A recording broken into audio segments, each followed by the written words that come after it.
have a small little baby bird here. Look at this thing. I like that frame of me just being like, oh, look at this thing. I brought him. Cody's here. He's hanging out. He's constantly trying to get into my water cup. Like literally non-stop. So he'll probably be doing that again today. What's up, people? It's been a little while since I streamed. This is the right volume. Yes, good. I think we're good on everything. I think everything is fine. It'll be a little bit of a shorter stream today. My head hurts a little bit, so. But I wanted to do something before the weekend, and then I still want to stream tomorrow and Sunday at some point. Hey, Odyssey. Hello, hello. I want to show you guys some bit, but he's just kind of chilling on my shoulder, so he'll just be there.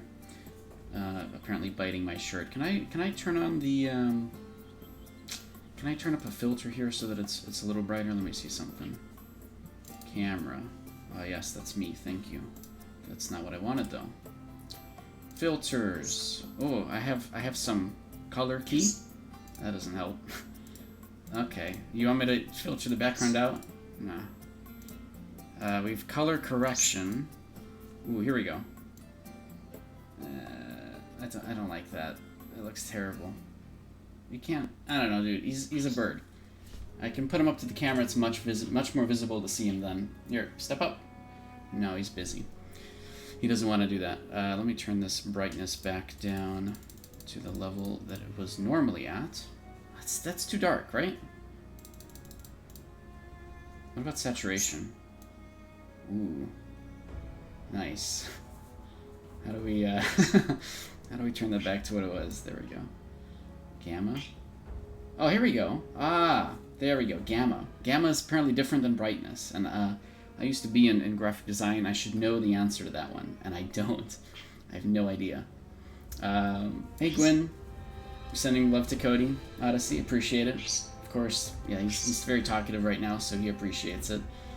Let me... So I think Gamma actually works out pretty nicely. What about contrast? Alright, well that's just spooky. Don't do that. I wanted to see what it looked like on both sides of the slider. Who doesn't do that anytime you're given a slider? You gotta see what both sides look like, right? Alright, I think that's good enough. There we go. Got bird. Step up. No, he's chill. He's being stubborn. He's like, alright, I'm good where I am. Oh, there he goes. He's going over to the cup. Step up. There we go. Go say hi to chat. Say hi to chat, Cody. Don't get off my finger. Go like this. Do the thing. There we go. I have a bird now. He's chilling. He's so cute. His little face. His little face of a bird. Look at this thing. Look at this thing. Hello? Is there anybody there? Okay, you can go there. So yeah, Archeage stuff. Archeage things. I'm just here. I was collecting some of these hover balloons, and I figured maybe I should start a stream here, in case people don't know that the hover balloons are a thing. They are still a thing. You can go there and collect these hover balloons, and I've already collected a few of them actually. In fact, I got a, damn it, I landed on the wrong one. I got a treasure hunting scroll or whatever from them, which I forgot that was a thing. I forgot you can get them from these hover balloons, so that's good. I got another one, so I have two. So the treasure map with coordinates, which, I still kind of like doing in my off time, but you have to, like, go kill ghost ships to get them reliably. This is so hard with 300 ping? Yes, absolutely. Doing this with 300 ping is ridiculous, but you could spam F to get up on these things, so that's what I do. And it helps a little bit with trying to get up. Alright, let me go turn that one in. I used to have a house, like, right here. Sinister Bear and I used to have our houses right here. And so collecting these, bringing them back, and selling them directly, or putting them into storage, specifically the Otherworld storage chest, because you can't have more than one hover balloon at a time in your inventory or warehouse, was a lot nicer, and then you just sell them all at once, right? Now I have to run all the way back to town, sell the thing, go all the way back, get another one. You got it eventually. Yeah, I think this is just one of those things that people don't really know exists, because Animar in general has a lot of different minigames you could play. We talk a lot about like different secrets and minigames on the stream, but this is, I think one is a lot lesser known. and it's kind of like right in front of everybody's faces too. So, I mean, if you wanted, you can keep the seed and try your luck fishing in the lake to try to get a mimic, which will give you an upgrade tool to upgrade the seed to the next level, which will be worth more gold than if you were to sell it. And it actually, I think, goes all the way up to mythic, or legendary actually, and where it sells for like 1,000 gold. But the chances of getting a mythic from that lake, and the chances of even getting, you know, I guess that's mostly it. The chance of getting an actual mimic from the lake is really, really low. So it's just kind of like a side minigame that isn't really worth the labor, but it's just for fun, right? Or if you just want to show off and say that you have a legendary seed, you can go and do that, right? You can try to work your way up and then just never sell it. But it exists. It's pretty cool. I do like the fact that it exists at all.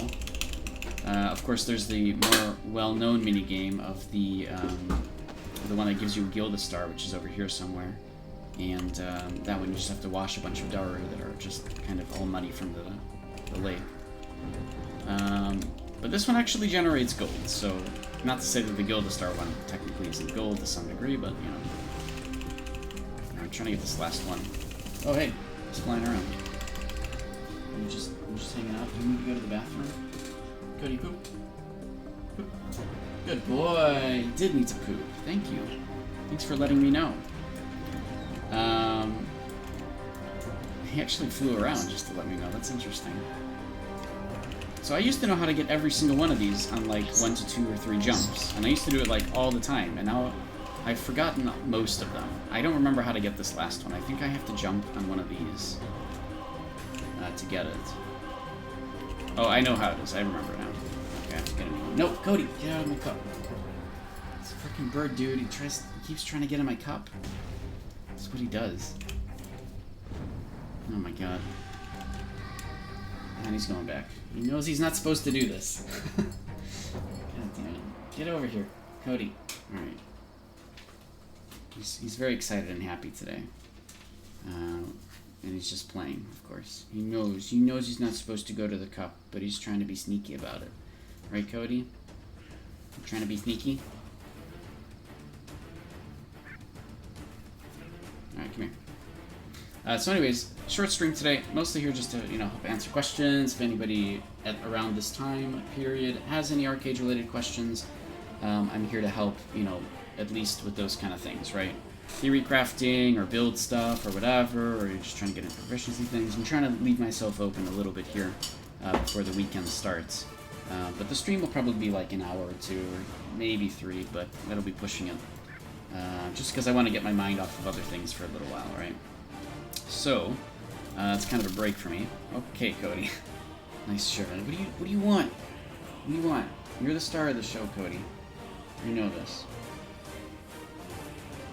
Hi. Okay, go over there. Alright, anyways, let's get this last pedal. I think I have to go... Oh, I remember how I used to do this. I think I used to start from up here. Or maybe like over here. I don't remember.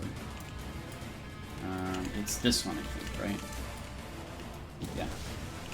Ah! No, too early.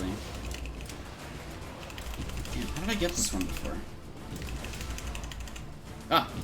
Ah! Nope. No luck. I think it's gonna explode soon. The problem is you actually need the backpack in order to actually collect the pedal. And so if it blows up but you did just get there on that last one, then you have to start all over anyways. So yeah, just a fun little mini game with the jetpack. Okay, come here. Cody, go over there. Yes, let go. Thank you. And now you're on my microphone, the one that I don't use anyways, so I guess that's okay. Come on. Ah! I did it. Okay, we're good.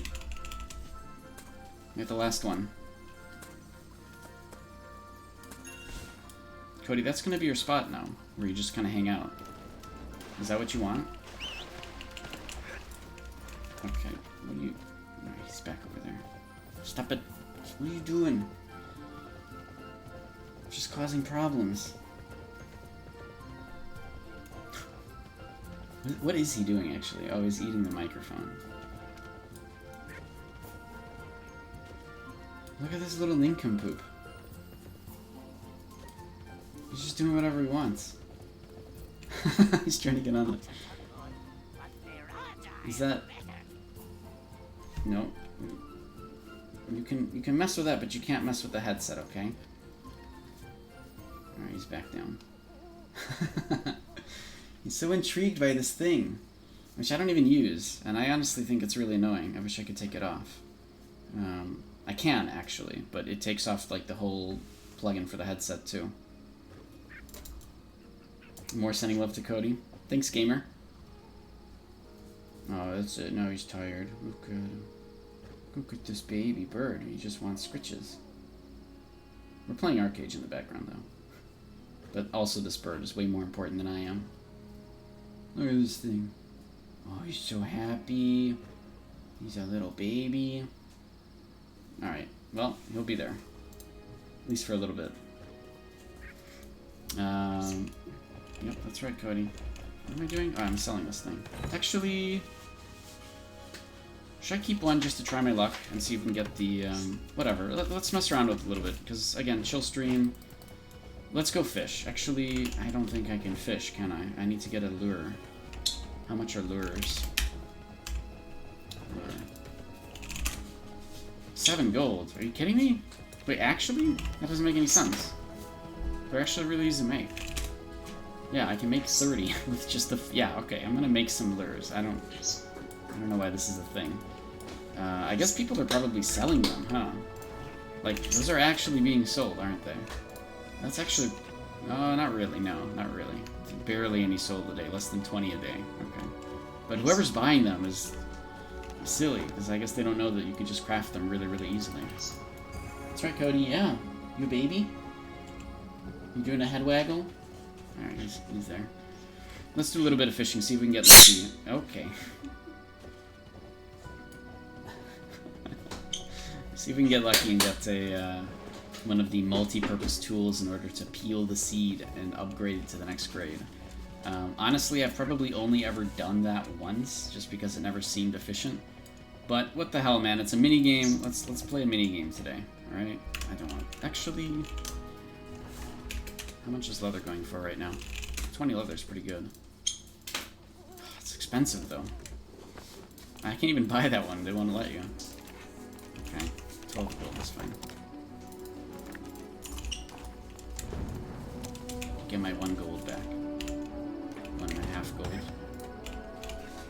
Or no, 2.5 gold. Never mind. Oh, okay. I only spent like 9.5 gold on that. That's okay. Alright, so let's go over to... I need to craft a lure. What's the point of Shadow Step nowadays? What? What do you mean? Shadow Step is great. Plus, you could use it on allies, too, if you ever need to get back to an ally. I usually have somebody, like a healer, track targeted, just in case. The range is so low. Yeah, it's mostly used to get behind an enemy for, as a melee. As a melee, you want to be behind your enemy to do backstab damage, so it helps, right? But if somebody's running away from you, it still is a good way to catch up to them. I mean, I just use it subconsciously all the time. I don't think there's any reason for me to replace it, just because it's still 18 meters, which is really good. Now, it's the other versions that are interesting to me. These are... I've always kind of been curious about whether or not I want to use some of these other versions, because... Mist Shadow Step is weird. Alright, it teleports you to a random target somewhere. However, the cooldown is 20 seconds, alright, so it's great in 1v1. And if the target is invisible, you'll still teleport to them. So it's a good way to find a target within 18 meters who is stealthed. But like, not only that, it actually targets the person. So like, it'll actually change your target to whoever you teleported to, and then teleport to that guy. Should I play with this a little bit? I feel like... Okay, yep, I know. I feel like there might be some merit to this. Definitely 1v1. Are you trying to make Cody react? Yeah, now he wants to fly to you. This is what you do. Oh my god. So it's kind of the most weird thing in the universe. In fact, this is really random. This is probably the most true random ever. You know how... Okay. You know how a lot of targeting in this game is based on who loaded into your game first? Nope, this is just purely random. I don't think there's any... I don't know how this is calculated, but it really is random. I wish that a lot of abilities actually worked by randomness, like, you know, targets getting healed and such, or at least have some smarts based on health. We know that it's possible because of this ability. He's still following you. Oh my god. But, like, I don't know. Anyways, been trying about level 8 occultism, always seems to be out of range. Yeah, you have to be pretty close to target. If you're still playing an archer, you're not going to find too much use out of it. I think that an archer would probably go for the new version of Crippling Mire that does range damage, right? Actually, I don't remember. What class are you playing on C? Alright, I was supposed to do something. Let's make it learn. Actually, do I have any? I don't have any of theirs. I don't just carry them around. I can always just craft them, I think, whenever I need them. So this works for 2 hours. Wow. Okay, that's way more. I'm just gonna do this for a little bit. Normally Prime, now Dreadstone. Nice. What is that? Defense, Archery, and Swiftblade? Because that sounds great. As like a semi-tank, But I have no idea. You gotta tell me. Archery, Defense, Archery, Defense, Occultism. Oh, so you're just leveling it. I see. Okay. Yeah, there's some merit to that. Probably more in later patches for you. Defense, I mean, I know you used to play, it's a drill camp spec. Yeah, it totally is a drill camp spec. I mean, it's good because you can keep melees off of you, right? So, I mean, there's merit to that for sure. Personally, yeah, I don't think you'd use Shadow Step for anything as an archer. What would this teleport me to right now? No target. Oh, no target. It doesn't actually use if there's no target around. That's amazing. No target wait, I actually need to use this all the time. No target selected. But wait, what? Hold on. Teleports you behind an ally or enemy. So this might actually teleport me to an ally by accident, which is not good. What a weird skill. What a weird skill. No but in 1v1 selected. this is great. I mean, I don't think a lot of people even think about that being a thing in 1v1. What are you shaking your head up and down for? Are you looking for Mom? Is that why? You want Mom to come back and she does the head bobbing thing? Yeah? I know. You're a sweet baby bird. The other one is cool too, but it's really, really annoying to use and has a higher cooldown. Where each teleport, you can actually teleport 3 times in a row, but if you don't do it within a second, then it just stops. So it's great if you're trying to catch up to somebody running really fast away from you, but or you're trying to leapfrog from person to person, but it's really not. At least it wasn't that great, to begin with. It's really hard to actually control. But maybe they've changed it since then. Maybe they've given you more time to teleport. I have to test that at some point. This is still really funny though. Missed Shadow Step. Just to some random person. Oh no! Cody, don't go in my cup. Get out of here. Off my cup. I want to fish, alright? Step up. What does it actually say?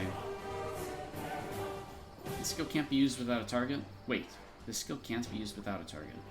Right, exactly, because there's none around. Or if the caster is snared, right. This skill is a reduced global cooldown. It doesn't really say random, huh? Whoa, what happened? I got scared of the door. Yeah, I got scared of the door opening. Why'd you close the door? Oh, I don't have to. Just take me anywhere. Yeah, exactly. This is really the take me anywhere button. But I don't really see a point to that. I wonder if there is some use that I haven't thought of. Like, it wouldn't take you out of a boneyard, would it? Wait, what if it does? It wouldn't. Because it can't... Yeah, it doesn't let you pass through obstacles. It even says that. Well, there's no way.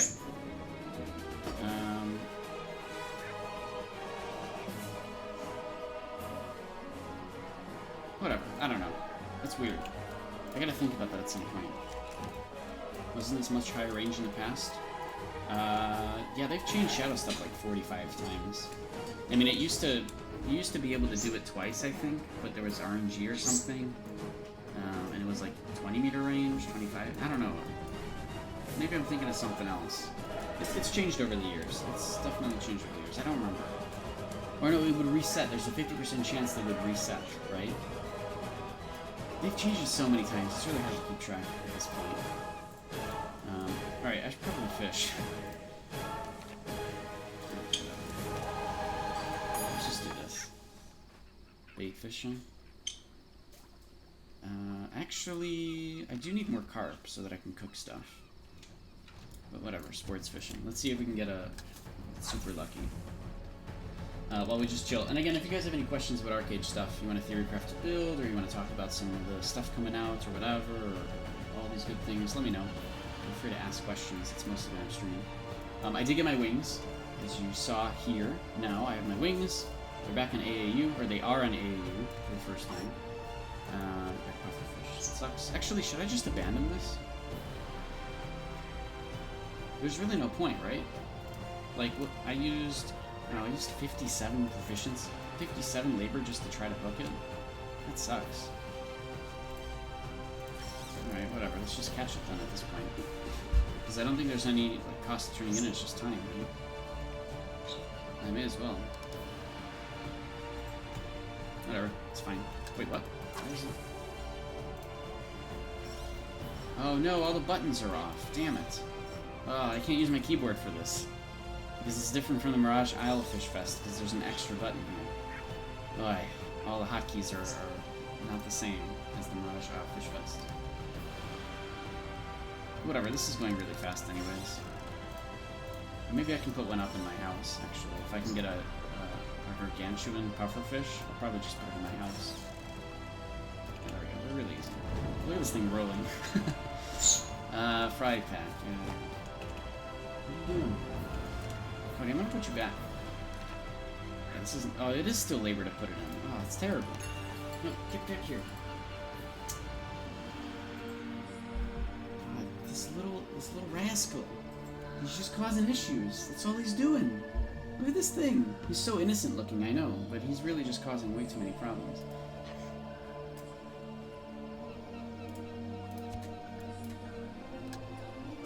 Anyways, yeah, if you guys have any questions about Archeage stuff, let me know. I don't know what else is going on. It's just kind of chill today. Just kind of a chill day. I'm looking at some other things right now.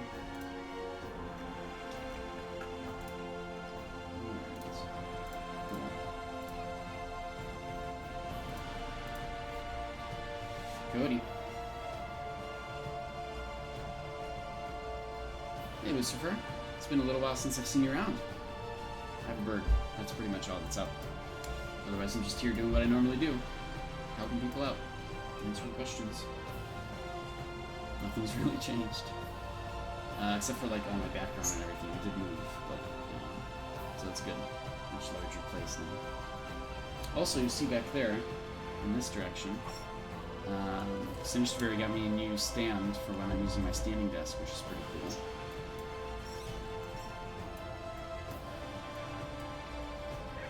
Busy and all. You've been busy and all, or I've been busy and all? I see that. I'm busy and all. Glad to see you've been back. Busy and all. Oh, alright, I don't know. Yep, that's right, Cody.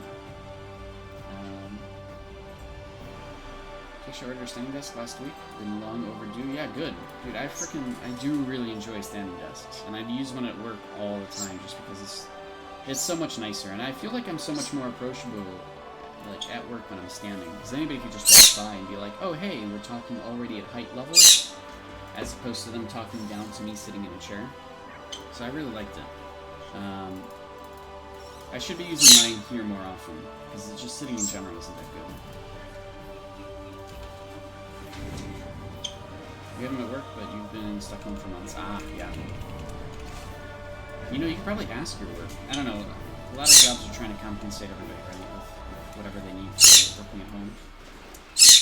Okay. Hopefully he's not too loud. Is he loud to you guys? Oh my god, I'm totally stuck here. Cody. What are you doing? He's good? Okay, good. Hopefully they can compensate you. I mean, they might actually be able to get you a standing desk for, you know, let them pay for it, right? If you had one at work, you might actually have some merit to being like, hey, can I get one at home? That's a good kind of... Lucifer went back to being a cast time mage, having a hard time picking class, and not a big fan of spell singer dagger spell.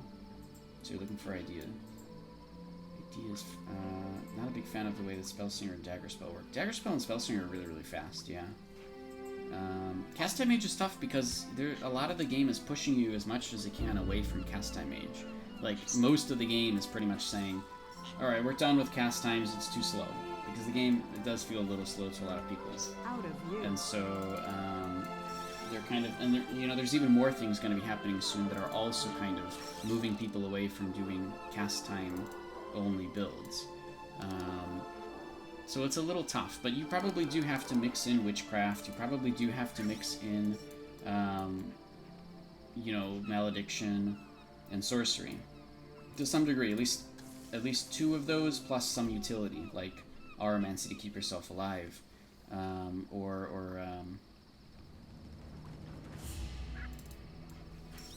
I guess Songcraft, right? If you want to just be moving around and such. But again, that's all really fast gameplay styles. So it's kind of tough. Like pretty much every class right now, they're trying to move to be more of a fast gameplay style. You love the Arc Lightning. You've been one-shotting people, and soon with Evasion. Ah, yeah, true. Bringing more cast time. That's good. Did the Archer meta change? I don't think so, but I'll get back to that in a second. You're looking at Arcanist with the Witchcraft Aura. Yeah, I think Arcanist is still pretty good if you're looking for that kind of gameplay. It's definitely less, you know, drop back, spam a whole bunch of buttons, and then you kill like 6 people, right? And it's definitely a lot less of spamming crashing waves just to kill everybody that exists. But it's a different gameplay style. And honestly, I don't know what's better or worse. I feel like because of how much damage is currently coming out... Oh, I've got a guard. Perfect. Let me put that on my property. But yeah, like a lot of people don't really do those classes anymore because of how powerful the spamming is, of how powerful using all of these combos are, where you're just constantly spamming a bunch of buttons. And it sucks that that's the way that it is. I don't want to sell this one. I want to make a trophy. Okay, good. It sucks that it's kind of how it is. I mean, it's true, yeah, because of it, Arcanist is kind of a thing of the past, right? But I still feel like Witchcraft is undervalued. I still feel like people are not using occultism to its full usefulness. And what sorcery is really good at is keeping melees away because of frigid tracks. And you know what else is great at keeping melees away? Freaking Witchcraft and occultism. So you can keep yourself casting and doing what you need to do because of them. So it is very, very good. Malediction is so destructive, it's too good. It is because of a lot of the abilities too, but yeah, it's still a much faster gameplay style. So I do think the Malediction in general is really good, for sure. It's like way more powerful than it needs to be, to the point where I think everybody's still begging for nerfs on it. So, Mashira, I wonder, did the Archer meta change? Do you mean like in future patches or anything? Because I think for the most part, the current patch that we're sitting on, everybody's just kind of waiting for the Deadeye changes, where Archers are encouraged to be moving around constantly because they get a ton of bonuses, which hopefully we get sooner than later. But in general, I'd like to think that a lot of Archers are starting to discover Swiftblade, and starting to understand that Swiftblade is a huge thing for defense penetration, especially in an Archer build. Not to mention for the mobility that it gives and everything else. But I don't think a lot of people... So yeah, that's kind of the thing. If you look at the top of the list of all the Archers, you won't see that. Instead, if you're looking at Archers in the top of the list, we could probably sort by bow here. Ebonsong, Ebonsong, Ebonsong, Ebonsong, Ebonsong, Ebonsong, Ebonsong, Ebonsong, Ebonsong, Bastion, Trickster, Shade Hunter, Primeval, Ebonsong, Ebonsong Ranger. Okay, so my point here is that a lot of people are not playing those. Like, everybody's pretty much playing the DPS classes, right? Archery, Shadowplay, and Songcraft, because you're just pumping damage to do huge bursts and then keeping the damage up with endless arrows, and that's it. The reason they can play these classes and get away with it, the reason why they don't need Aromancy the reason why they don't want to put in anything else is because they have extremely powerful equipment. And so they don't care. They don't need to care about how they play. They don't need to care about staying alive. They don't need to care about how much DPS they do or even comboing, because who cares? They don't need to. They're already at the top. They don't need to worry about those things. So who cares? Just push a button, right? And so this is why you see this. This is why so many people here at the top play just 1 or 2 classes, is because they're fine. They don't need to worry about anything else. They have all the gear in the universe, okay? The people who are more strategic, and who have to be strategic because they don't have that gear yet, will try to play other classes. If you're dying a lot to melee, you'll see a lot of people do witchcraft builds. If you're dying a lot to other rangers, or to other, maybe to magic folks, then you might go aromancy, let's say that, right? So there's a lot of other variants in playing, but you don't see it as much in the top, because these guys don't have to worry about it. They can just focus on pumping out damage for themselves, and that's it, right? Because they don't have to worry about anything else. Which is normal. That's just kind of how it is. That the people at the top of the gear score list usually play different classes than the people who are at the bottom, or still leveling up, because the people at the top don't have to worry about dying as much. And that's kind of it. They have the health pools to be kept alive by healers, and so that's why you see the top of the list always a little different. Oh, you had a poop. Thanks for letting me know. Sorry I didn't follow through on my part. My bad.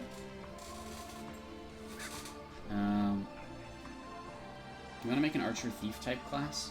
So I think Swiftblade for archers is still really, really powerful, and I think eventually a lot of archers will start to move into that kind of a build because of the mobility it provides, because of the defense penetration, because of the different combos, the different things it allows you to do to escape combat, to get the position you need to be in, to teleport around the battlefield constantly. There's a lot of things that Swiftblade provides. Now, that said, they are teasing a new Swiftblade skill set, which we might not even get this year, right? Probably mid-next year, by the time we actually get it. So it'll be interesting to see how that changes things up, especially with the new musket type instead of the bow. But at least for now, I don't know. I think archery is still kind of undervalued. I think it gets a lot better with a lot of the changes that happen later. It'll feel a lot better as a class.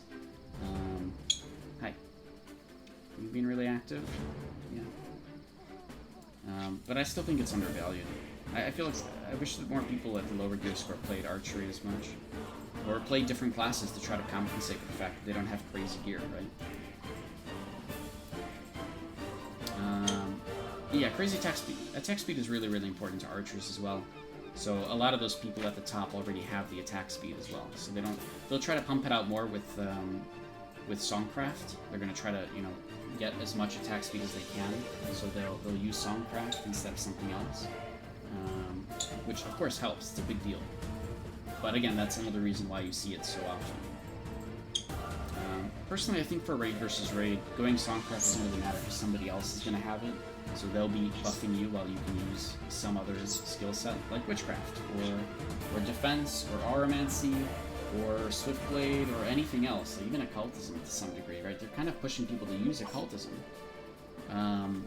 as an archer, which is cool. I still don't think it's going to happen, at least in the top, right? Because why? Who cares about CCing when you can just kill people, right? Especially in the top. But the builds exist. The ability to try these things out is a thing. And hopefully people do it more often. Isn't that right? Right, Cody? Cody? Yeah, okay. It's being very cute, but really loud as well. That's where you play Prime. 90% of the content you do is raid versus raid. Yeah, so somebody else is going to be buffing you. So you generally don't have to worry about that kind of stuff. And again, Primeval is really good because, again, if you're dying a lot to mages, then you have the Aromancy you need to keep yourself alive. You have the Aromancy you need to escape the situation, to get your cooldowns back up, right? So it's still really, really good. Unfortunately, I feel like archery's always been kind of gimped on combos, and they don't really have too many combos. They don't really have too much reason to try to spec specific other classes. Unlike melee, unlike mages, where there's a lot of different options. Archery never had that much, so hopefully the new skill set gives us that. But again, probably be some time before we get it. So I dove off into like random conversations, I guess, with this topic. Hopefully it's been interesting to some degree. Alright. I think I'm done with this. Cody's yelling. I'm gonna go put Cody away. Yeah? You wanna be here? What do you wanna do? Are you just thirsty? Do you want water or something? Oh my god. Why are you being so loud? You scratch yourself.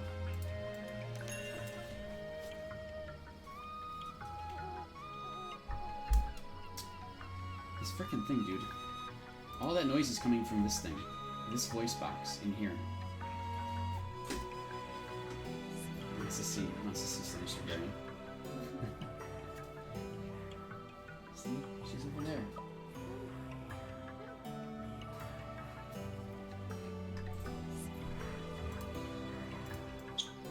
Yeah, he's a little baby. That's all he gets away with being cute all the time. Alright, well, I couldn't find a thing. That's fine. Let me go put my hover balloon in my house. Yes, I know. Your baby. She's a little baby.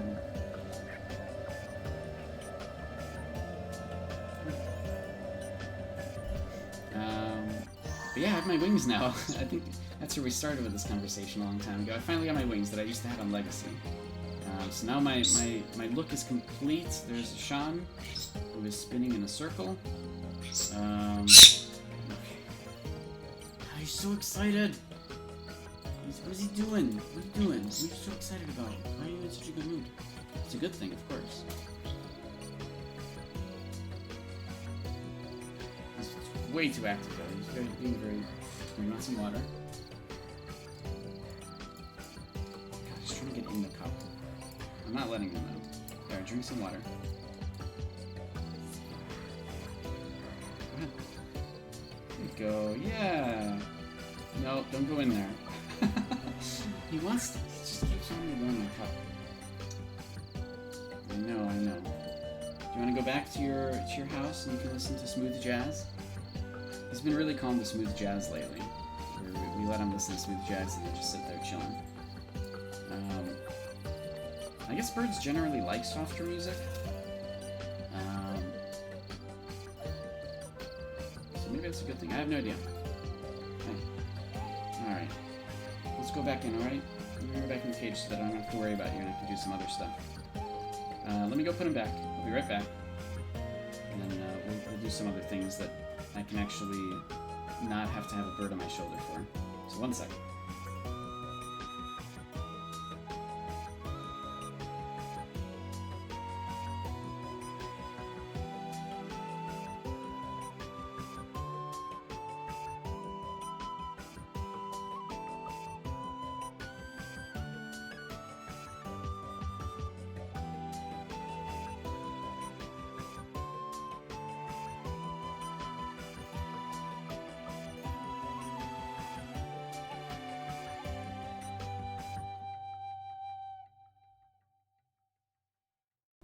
Alright, my head has actually kind of stopped hurting, which is pretty good.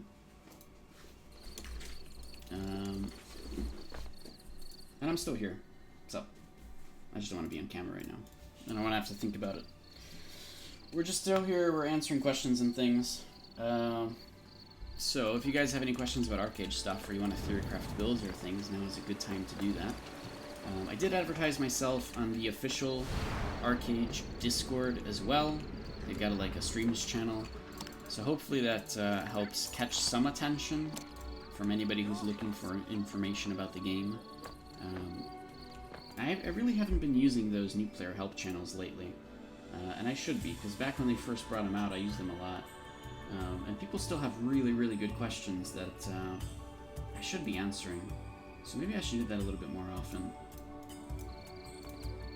Or at least right now I can look at them and say, hey, I'm streaming, you can help answer the question. But,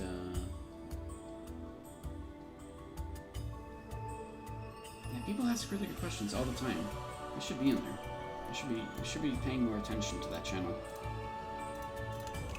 Alright, whatever. Anyways, what are we doing?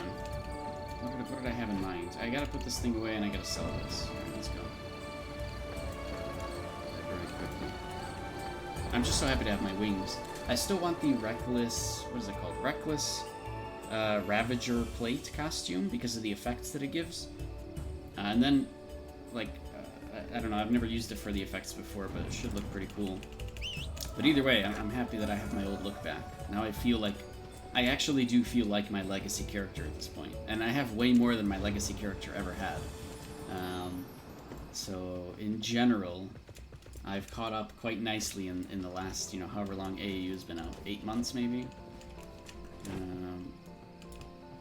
Alright, what am I going to do with this? Where do I put my puffer fish? Which looks ridiculous if you've never seen one before. It's like this. And then it just wiggles back and forth forever. You'll never catch up to Legacy? What?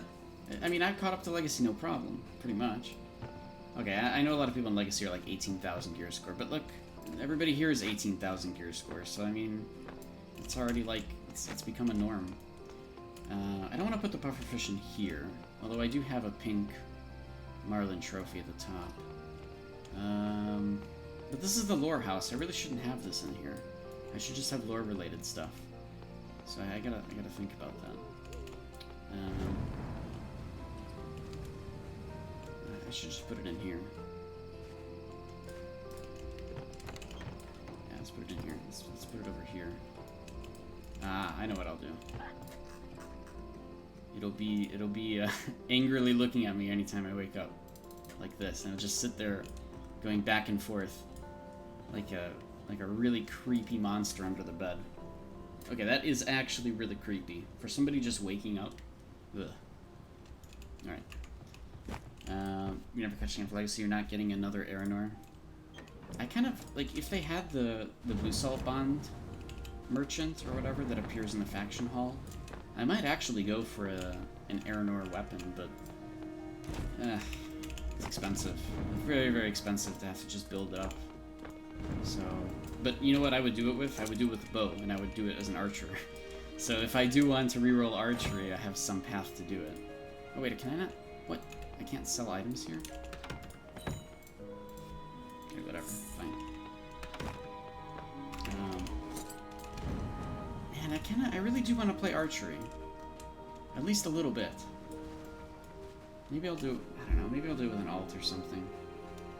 But it's a lot of dedication to have to, like, make that work. I'd rather do it with the main character and play it all the time. And just, you know, learn another class that way. Because it would take probably, like, a year for me to actually become a good archer in terms of, like, understanding all the different possibilities that I could do. So, yeah, for now I'm still sticking with melee because it is my favorite gameplay style.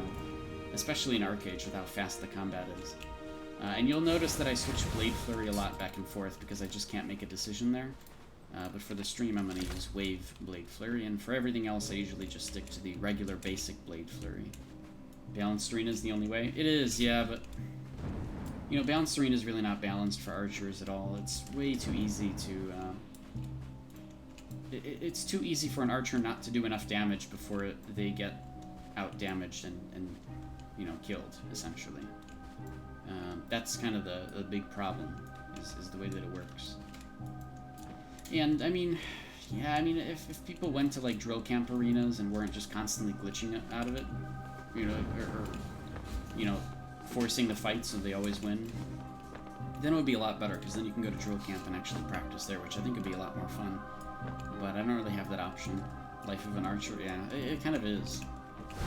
Kind of is, but I do like archery because of the fact that it is able to do so many different things at range.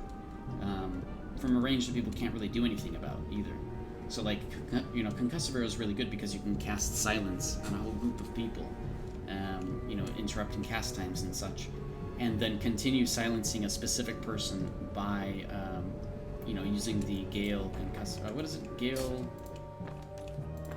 version of this thing makes it pretty much last forever. Silence is hit or miss, really? How come? A charged bolt, right? Yeah, but you have to use the other version of Gale, or the Gale version of charged bolt, I believe. Let me see. What's the cooldown on that? Oh, 6 seconds. Never mind. You can't keep silence up forever. Bless you. Oh, also, the duration of silence is actually less with Gale Charged Bolt. It's 3 seconds extended instead of 4. Huh. I didn't know that. I guess you'd use Flame then, huh? No, that's a low-range version. Oh, that's interesting. I actually had... I didn't know about the combo difference there. Oh. Wait. Impale targets that are affected by... This impales targets? If you have occultism? Wait, that's even more of a reason to use this. I didn't know the Charged Bolt did that. Huh. Why are people not using occultism with archery as much?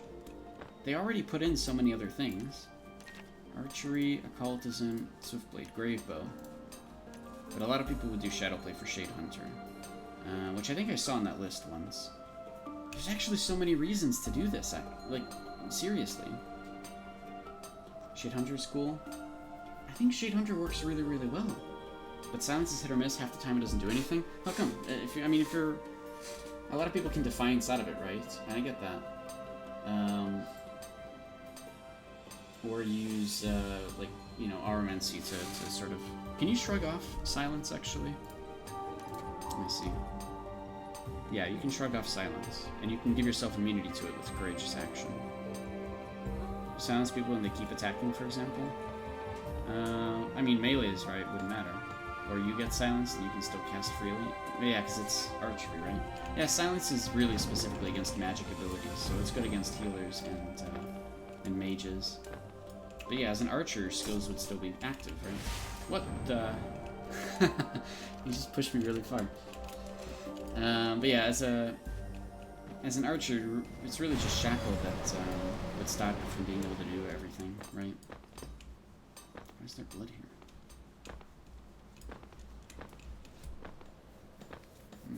I don't know. Astral Ranger is pretty cool. Dreadstone, Shade Striker, Dreadbow, Blood Arrow, Wild Claw. Why would you... Archery with Malediction. I guess you could petrify people in an AoE. If anybody gets close, you can Ring Throw. You can Void Surge to teleport completely randomly, which is great for an archer, unless you teleport directly on top of some other person, which is not good. I think this is too RNG intensive, though. I mean, of course, Malicious Binding is pretty good, but it's got such a long cooldown, you'd never want to use it over something else. Dude, Occultism, man. Occultism is so good. I hope more people actually start using that.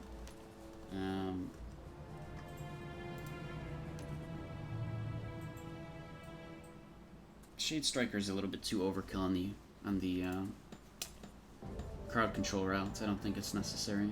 Maybe good in raid versus raid, but I don't know. Oh, whatever.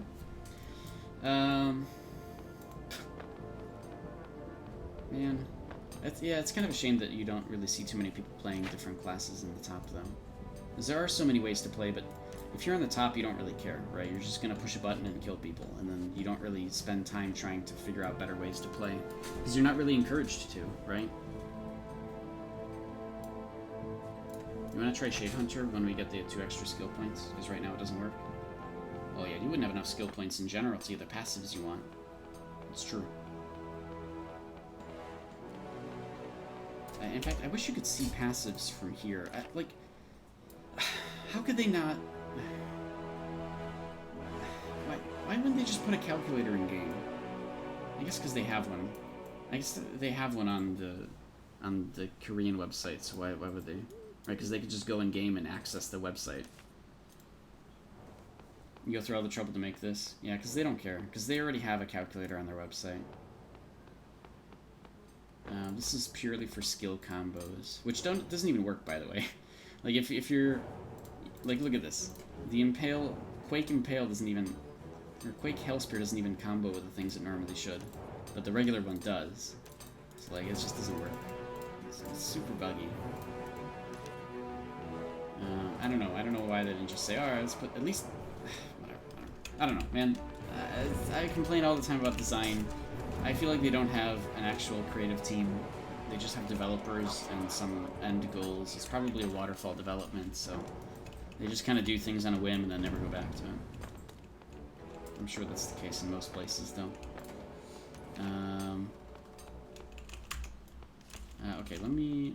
By the way, I'm 1 Ionod Wizard token away. So I'm at 14. I need 15 to make this Anima Cube. And then I have to go and farm 500 mobs with it over here in Diamond Shores. And then I can get my last book that I need. And actually, support's been really helpful with getting the one book that I'm missing. But they gave me the wrong one. Even though I very specifically... I don't know, man. I'm working with them. They're trying to get me the thing back, which is really nice, as their one-time courtesy thing. It's okay. I'm happy that at least I'm working with them, and hopefully we get the last book, and then I'll have everything. Everything that exists currently in Archeage, Unchained. Every book. Which is still freely available for anybody to go and take a look at and read. It's the history house over here in the top left, northwest of Diamond Shores. It's totally open to the public, so anybody on a win can go over there and check it out. Alright, let's do something. Oh, let's go underwater. Let's do some recovery pouches. No, I don't want to do that. I want to mess around a little bit with Blade Flurry. So let me go to... Should we go Garden? Yeah, we can go Garden, yeah. So... Oh, wait, what? Naval. So, supposedly they fixed the weapon attack speed thing with magic weapons this patch. Like yesterday's patch. Because it was bugged and it would actually contribute to extra damage, which it shouldn't be doing yet. So we'll get that at some point later. Now that we know, of course, that they could give it to us today, they just chose not to. Like, it's... I hate it. I hate design choices that are just wacky and... Anyways. So they fixed that. I doubt that it broke the axe and dagger stuff again. I doubt that it broke weapon attack speed for melee, but it's still probably worth checking, so I have to do that at some point.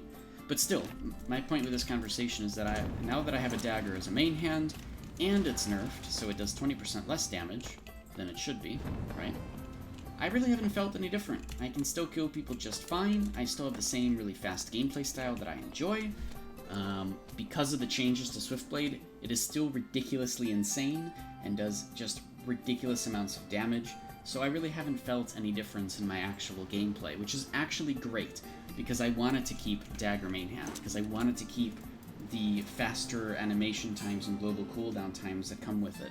And I am actually able to do that in a way that actually makes sense. So it's been really, really nice, honestly. I've been having really, really fun with the game. Like, gameplay overall has been really fun. Even, you know, dagger main hand. But I do actually have to wonder how many people in the top now are not dagger main hand. Let me see how many people have switched, because I'm kind of curious. So here's a sword. Dagger main hand still. But Nude would do that because he's in the top of the list, right? Axe. Here's an axe. Dagger main hand, axe offhand. So they're still doing it. Axe main hand, shield. Okay, well, that's not... Dagger dual wield master race. I think that... Yeah, dagger... Oh, this is an abolisher. But they have a katana in the offhand. Still dagger main hand, though. Yeah, I guess people still really like the fast gameplay. Oh, here's somebody who went axe main hand, dagger offhand. So they switched back, essentially. Here's dagger main hand, axe offhand again. What is he playing? Death Wish, yep. And the other person's playing Curse Brand, yep. So I guess it's normal. If you're using Swiftblade, dagger main hand still makes a lot of sense, because you're able to take advantage of it quite nicely. So pretty much what I've been doing ever since the beginning has been all correct, because I've always been axe and dagger. And everybody was like, oh, why don't you just use 2 daggers? And it's true. Or not 2 daggers, I'm sorry. Everybody would say, why wouldn't you use 2 axes? Well, haha, joke's on you. Now it is really good to use a dagger and an axe. But not like this, but rather instead like this, for the daggers in the main hand, so... I don't know, I've lucked out quite a bit with my choices in this game. I think everything that I've generally done has been very lucky and has worked out in my favor quite a bit.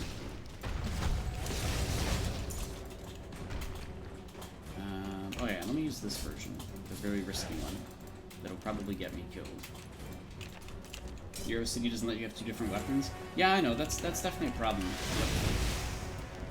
But as an archer, I think it's okay. Plus, you know, as an archer, if you're probably doing 2 daggers, right? Yeah, like you said, dagger doing real master race, right? The 2 daggers for a archer is fine. It's not really that big of a deal. Plus, it looks cool. I guess if you went Swiftblade, being dagger main hand is really good because you would actually get, for all those melee abilities in Swiftblade, you'd actually do them much faster, which is really, really nice. Technically, you're not doing as much damage as you could be for any offhand attacks, because you'd also have a dagger there. But that's not where your damage comes from as an archer, so it really wouldn't matter. And Fashion Age is also pretty important, right? So, perfectly fine. Oh yeah, true, most people don't go dual dagger. You're exactly right.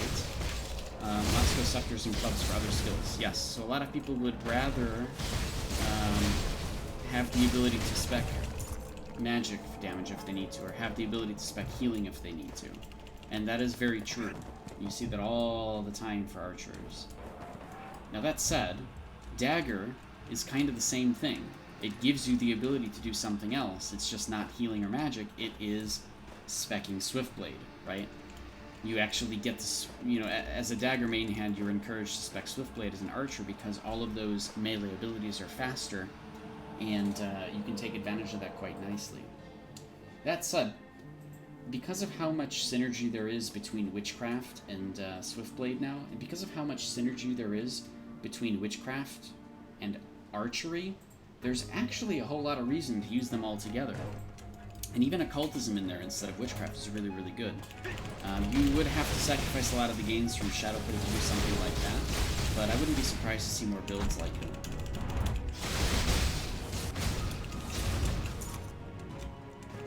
I think it's a really fun gameplay style anyways. It's extremely, extremely fast. You get like all these different ways to just like teleport around like crazy where nobody even understands where you are.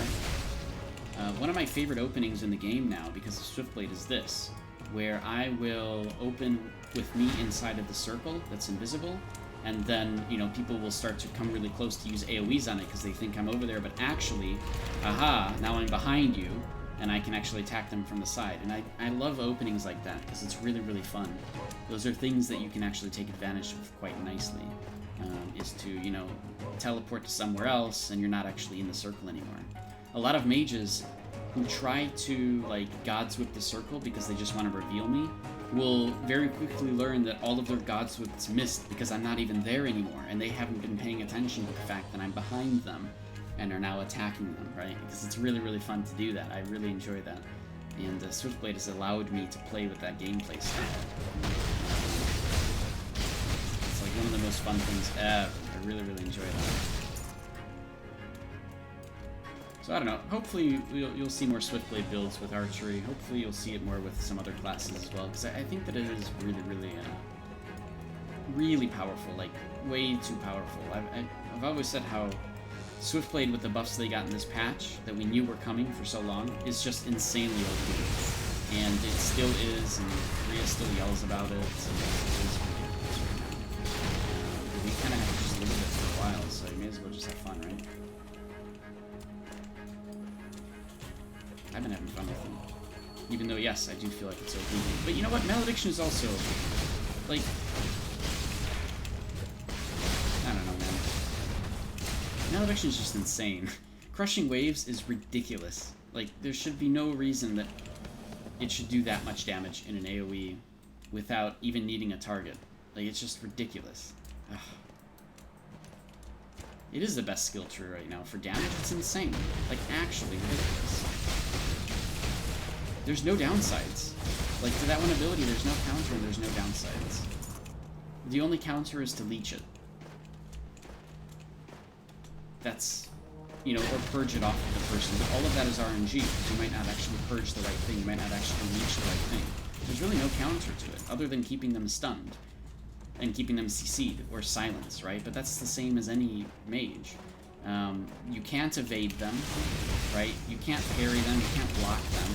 It is just insane how powerful it is. But again, we kind of have to live with that too for a long time. Because I don't think that there's really any upcoming nerfs to it, are there? Are they nerfing crushing waves at some point? Or crashing waves at some point?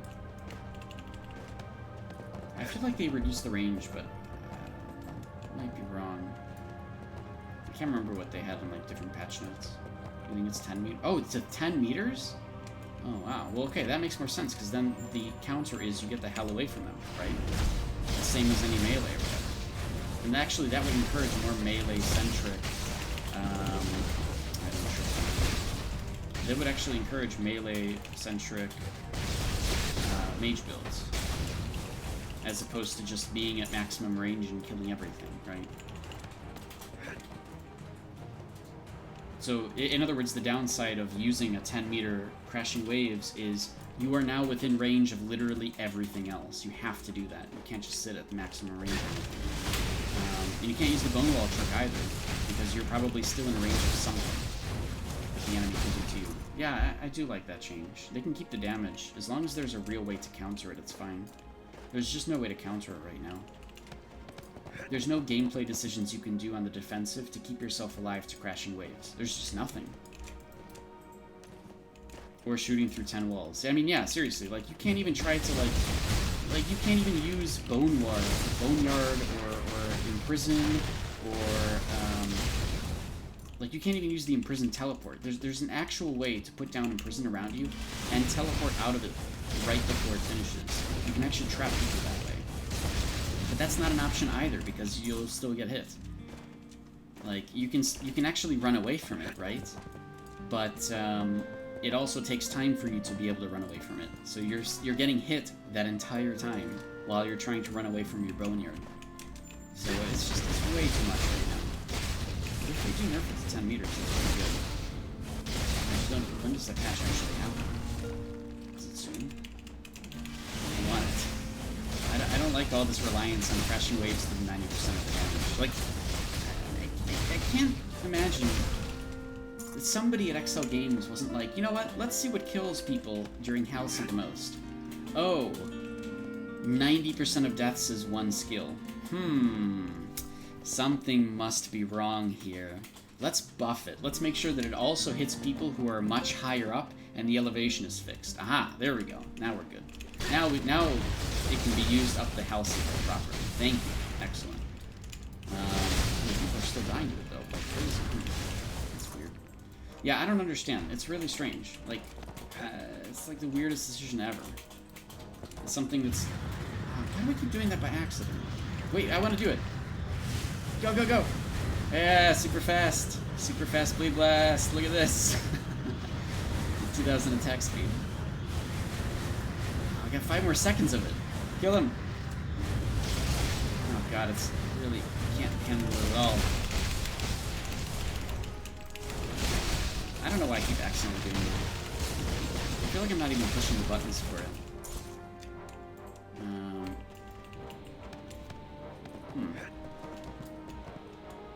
Oh, it looks like we're on Tyrannos. Or Tyrannos. The actual server that the garden is on right now is Tyrannos. Because Love is a hero on the Tyrannos server. Love is... I don't remember who they are, but yeah. Yeah, look at that. You can see it all happening.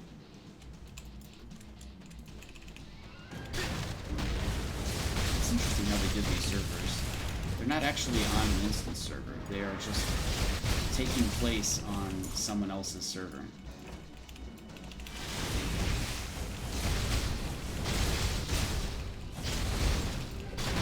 So many weird decisions. So many weird things in this game. What am I, rank 1? Let's kill some of these. Again, if there's anybody just lurking in chat, you guys have any questions about Archeage stuff, let me know. Feel free to ask. Otherwise, you'll just get random hints and tips like what I was just saying about the imprison thing. So yeah, fun fact. Random fun fact, everybody who's listening in. If you use imprison around yourself, okay? So like defense, imprison, okay? And you have aromancy, Okay, regular Imprison, the circle around you, okay? And from Aromancy, you have Teleport. So there is actually a way that you can teleport and then imprison. So you have to do it really, really fast. Something like that. And it will leave an imprison, or it will leave the imprisoned back. This imprisoned. It will leave the imprisoned back where you were. So you're actually teleporting out of your imprison and leaving whoever's there stuck inside. It's actually really, really cool. We experimented a little bit with it for some time, and Art was able to do it quite often. Like, it's actually really cool. No, I know I was hovering over. But you know what I mean, imprison, right? So yeah, if you use imprison, and then you teleport out of it, like at a certain specific timing, you will leave whoever's, you know, there still in there. And then you can, like, use Malediction to kill them, right? It's essentially a more powerful Boneyard. It's really cool, the way that it works. It's just like, I don't know, it's just hard to pull off, right? Does it work with the wall again? What do you mean, actually? Does it work with the wall?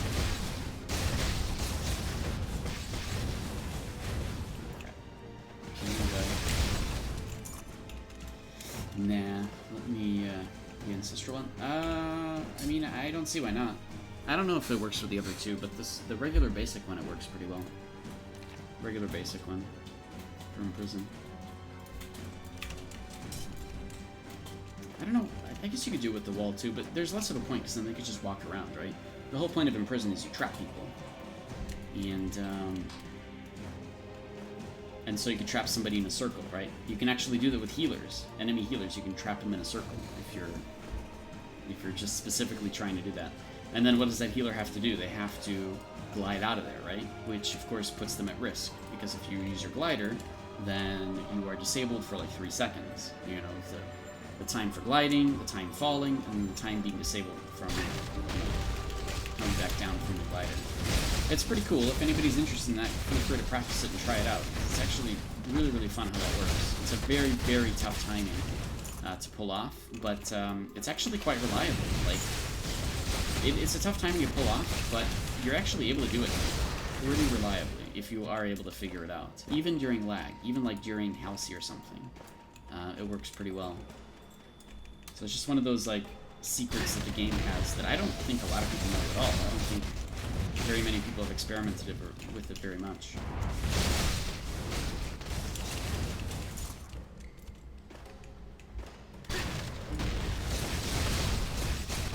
There's something else too that is a fun fact that we learned the other day. I don't remember what it was though. Did I post it in the Research and Development Discord?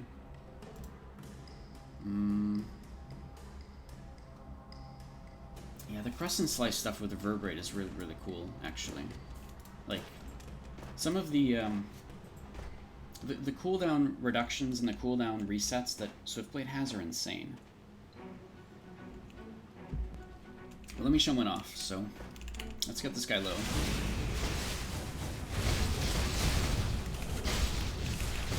Okay, and now, bam. So because I did the second Crescent Slice with my Reverberate, Crescent Slice's combo went off, which is killing targets under the effect of Instinct resets all the cooldowns for Relentless Assault, Crescent Slice, Twin Shadow Slash, and Sinister Strike. But because it was Reverberate, Reverberate has a secret combo now. It doesn't say it here in the description, but as of, you know, the patch last week, if you kill a target with Reverberate, it will reset Reverberate. And it's a little bug with Twin Shadow Slash, but for the most part it works. So because Crescent Slice killed somebody who was under Instinct, but it was the Reverberate Crescent Slice, everything resets, and then you can do it all again. It's really, really cool for farming. Very, very, very, like... I don't know, it's really OP. Like, there's no reason why two-handed players shouldn't try using Swiftblade at all. Like, there's no reason not to. Because of all the cooldown resets you can do. Because of all the really, really high spike damage you can do. You know, Sinister Strike has the capabilities to essentially be more powerful than Shadow Smite. But there's a big setup to it, right? So it's kind of, it's hard to pull off, but it's technically there.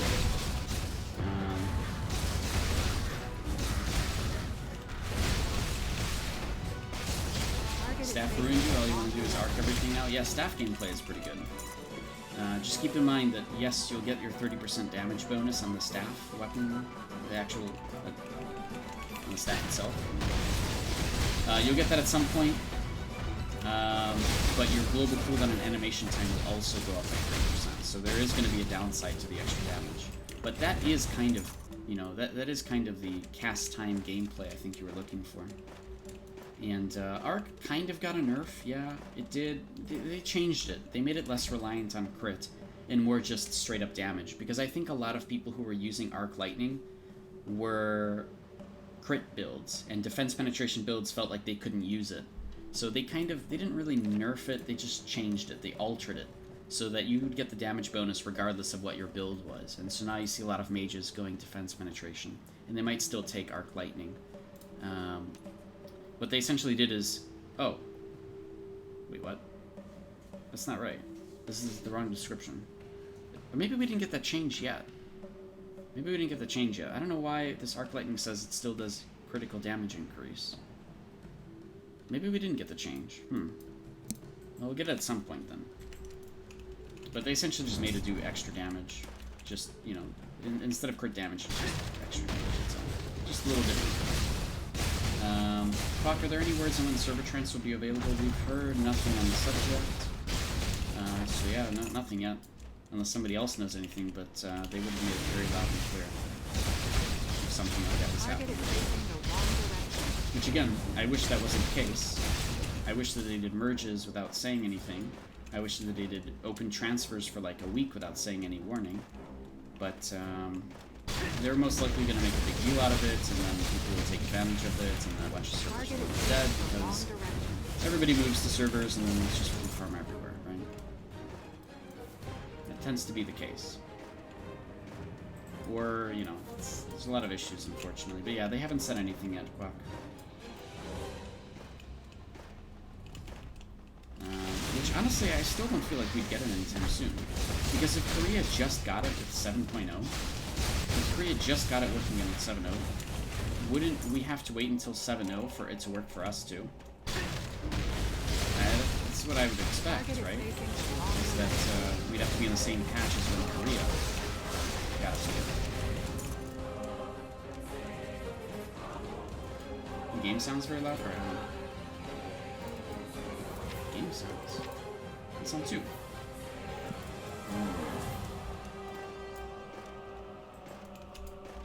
Turn down to 1, right? Alright, is that better? That had better be better. That's way quieter. Oh, the music. It's 35. Alright, let's put down to 30. Alright, hopefully that's a little better. But yeah, Quack, we haven't heard anything on the subject, so just to reiterate, we haven't heard anything. Most likely, they will give us a lot of information way beforehand, like, hey, transfers are going to open, it'll be this day to this day. They'll let everybody know well beforehand, which, again, I wish wasn't the case. I wish they didn't do it that way. I wish they did it a different way that is more beneficial and such. But that's kind of how they've done it in the past, so that's how I would expect them to do it again, is they'll give people ample warning about what's going to be happening.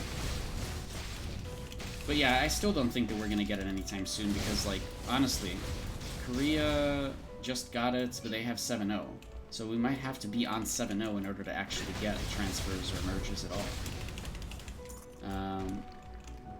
Really cool. Might be a hint that C gets the next month, question mark. Yeah, I guess that's true. You did mention that C might be getting transfers next month. So, I don't know, maybe it does work for any... Maybe they did get it to work for any version. It doesn't just have to be 7.0. It's true. I don't know. I guess we'll see. You know who would get it first of anybody? Japan. I think it would be Japan. So I'm kind of watching them and their news to see what they come out with. Because if they get transfers, then oh man, it's definitely coming soon for us. And Russia, I would assume. Lucifer, right now you've got 47.8 skill damage. 47.8 bonus skill damage? You mean from here? From magic skill damage? Really? How? I mean, I have 28.5, but I have everything that I can get. Oh, I don't have it on my underwear. But that wouldn't put me up to 48. Oh, there's probably passives. That's right. There's passives. I can't see it here, but there's passives, I think. Oh, you're all Aranor. Ah. Wait, that wouldn't matter, though. Would it? 48% more damage. I can't think of how you'd get the last, like, 15. Even with all Aranor. How'd you get the last 15? You can get to about 30 with the costume, with the underwear, with the Noriat ring, with the Flawless Chosen ring, and with... and that's it. What else? What else would do it? And passives, right? Passives, I think. The Lunafrost gives 7 damage. Oh, the Lunafrosts from Aranor. I was thinking that might be it, but I don't remember it being that powerful. Ah. Here they are, wave. Wow. Wow. Increases magical damage by 28%. Equipping a two-handed weapon increases all skill damage by 4.5. Wow. Look at that. That's a badass Lunafrost. What's flame? It's the same thing. Oh wait, no, it isn't. What? Flame is different. Why is flame different? They give crit damage and defense penetration. That's so weird. Because that's both different builds. You don't benefit as much, because if you're one or the other... That's so weird. What about Gale? Gale gives movement speed and ranged crit... crit rate, actually. Crit rate is better. I'd love to see crit rate on other ones. You have an Eternal Staff blasting 10. Oh my gosh. You're really good against plate then. You'll get your 15% extra damage against plate. Jeez. Well, they all do something with two-handed abilities. Earth does as well too. Receive damage reduction, max health, and more with two-handed weapons. Wow, that's so... Wow. Well, they all do something with two-handed weapons. I didn't even know that. I didn't realize this was the way that it is. Ocean is cast time reduction. Increases magic attack and healing power by 6% and reduces damage you take. That's really good. I like Ocean. They all give resilience. This one just gives a little bit less cast time. Wow. Dude, this one's so good. Is the Ocean one not like the best one? Typhoon's kind of the same. It gives 70 attack speed and physical attack, right? And defense penetration. So it's good for defense pen builds. Melee Lunafrost is so shit. Actually, I feel like you wouldn't go Flame. I mean, the melee attack is okay, but I feel like you'd actually go Typhoon as a melee. I mean, this is okay. I think Typhoon is actually a lot better. What's Lightning? Attack speed increase with movement speed and evasion. This could be good for anybody, but it's supposed to be for archers. I guess I get it. Yeah. It's better than the extra, like, 70 ranged attack. You'd rather just get, like, 70 more attack speed, I think. But this one also gives crit rate, which is really good. I didn't know these varied so much. This is pretty cool. Yep, Cody's in the background. He's yelling. Also, when you're tier 2 armor, you get a bonus 12% move speed. Yeah, that's right. It's actually... Look at all the things you'll never have. Yeah, C is going to take a little while before you guys get it. Is anybody here of Aranor? Probably not. Oh, you know what I can do? I can go to the Equipment Encyclopedia. So yeah, tier 2 Aranor. No, tier 2 is 5% move speed. It's tier 3. Wait, no, that's also 5%. Oh, never mind. I'm sorry. You're right. It's 5 and then a 7 set is 7% more. Cool. There's a lot of movement speed that comes from this. This is pretty good for archers, too, huh? That's good for anybody, honestly, the extra movement speed.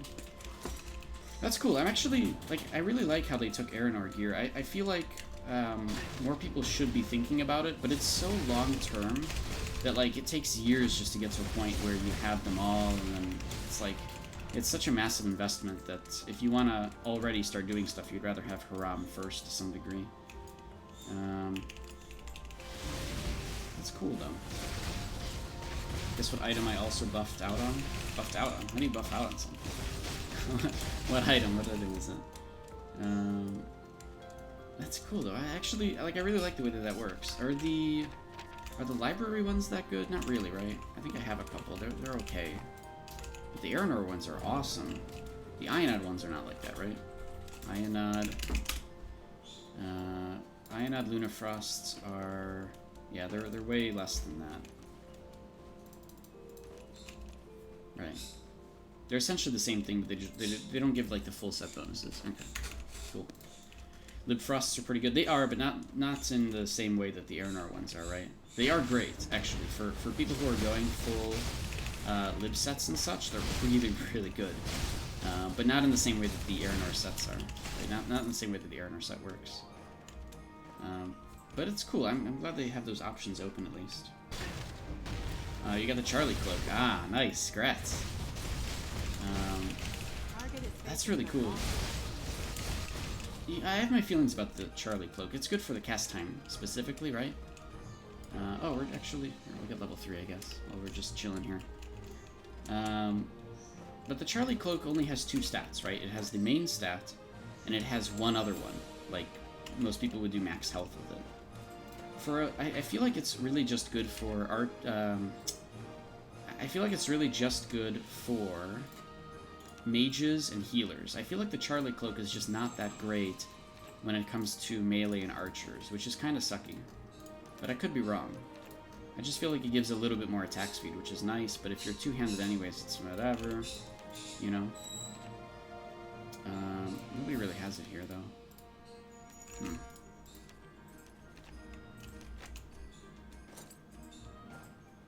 I think Libfrost only goes to 5 bonus. Don't think it has a 7. I think that's true, yeah. I think the Library Lunafrosts only go to 5, yeah. I can't really look it up. I'd have to go to the one that I have to take a look at it. Because you can't... We don't have the encyclopedia that shows us all of the Lunafrosts. That's like a second page here that, for whatever reason, we're just not getting. You don't think it'd be good now, but with the updates, you think it'll be OP? When they lower all the crit damage. Crit rate. They're going to be lowering crit rate. Do you mean the Charlie Cloak? Can the Charlie Cloak give crit damage? Because then, yeah. Then I can see that. I don't know. Yeah, it's kind of one of those endgame things that's really, like, nice to have. But I don't think, like... So, like, the Charlie Cloak isn't OP. I think that it's... Okay. The cast time reduction on it is pretty good. Bless you. The cast time reduction on it is pretty good. But I don't think that it's in any level OP. I don't think any of the world boss gear is, like, that crazy. I think it's actually balanced quite nicely, honestly. Which is, like, I actually really enjoy that. I like that fact. It makes the game feel a lot more, like, cool. Like, what you have is really for a different playstyle or some extra bonuses that are really nice. And now I'm dead. Cool. There's no way I'm gonna... Wait, what? Where did the other guy go? Where did the doggy go? Oh, he ran off. He flew off the thing. He's stuck over there now. Oh. Ah! I didn't think you could do that.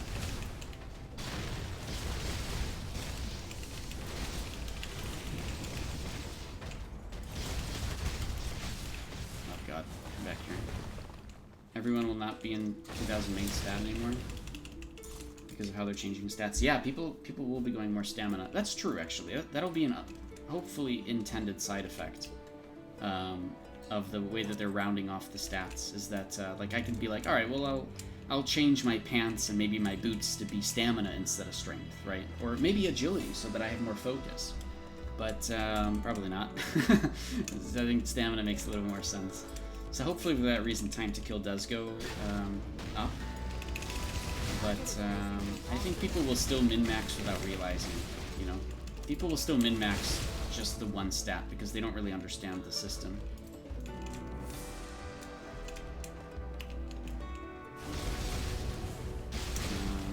And myself included, like, yeah, getting extra melee attack is, like, not that crazy. I'd rather have a little bit more of something to keep me alive or some other options. So I don't know what I'm going to do in that patch. I guess we'll see. I haven't really thought about it. Do you only go 5 points into Battle Rage? I do. It was a very weird decision I made a long time ago, because I wanted to prep for Arachnomancer. And I didn't really like Arachnomancer this patch, honestly. But this was in prep for Arachnomancer. So I was like, alright, well let's take out Triple Slash, let's take out Bell, let's take out Precision Strike, let's screw these passives. I'm gonna prepare for Arachnomancer, right? Because this would be gone. Battle Rage would be gone. I'd have Witchcraft instead. But I didn't like Arachnomancer, and instead I liked this gameplay style way more. Like, way more. And I just adapted to this instead.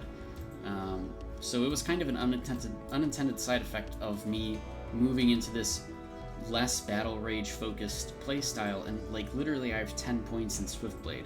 And it is really, really fun. Like, it's very different, but it's so much fun.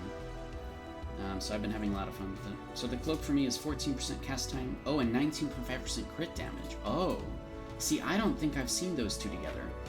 When I see people using those cloaks, I see cast time and health, but I never see people with crit damage. I didn't know that was a thing. Alright, that's pretty good, actually, then. I still don't see anybody. Who has one of these? I think MP has one, right? No, they don't. Who has one of these cloaks? Win. Oh, Skies does, right? No. They do, but they have max health because they're a healer. Yeah, I guess a lot of people don't have that cloak. I guess other people are probably working on the armors instead, if anything. It's gonna take a long time to get that to tier 2, though.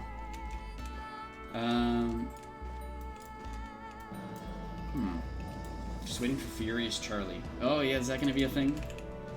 Furious Charlie would be interesting. No, I know that they're not gonna... I think they're not really gonna be working on those world bosses. They are redoing the world bosses for everything else, right?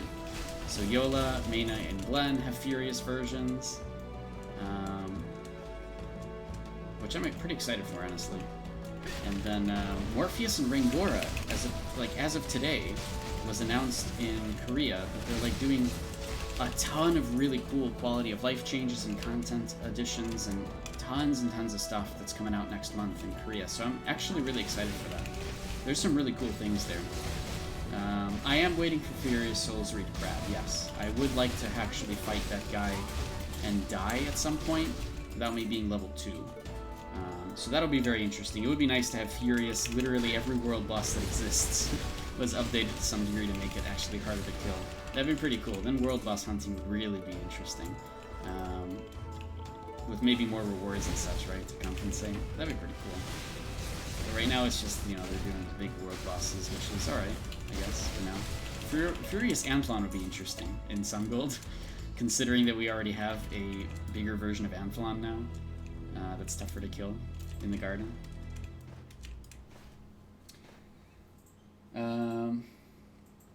Yeah, I don't know if in the future you can awaken the Charlie cloak, though. I've never heard of anything like that, but maybe someday, I don't know. A few days ago, your pants dropped?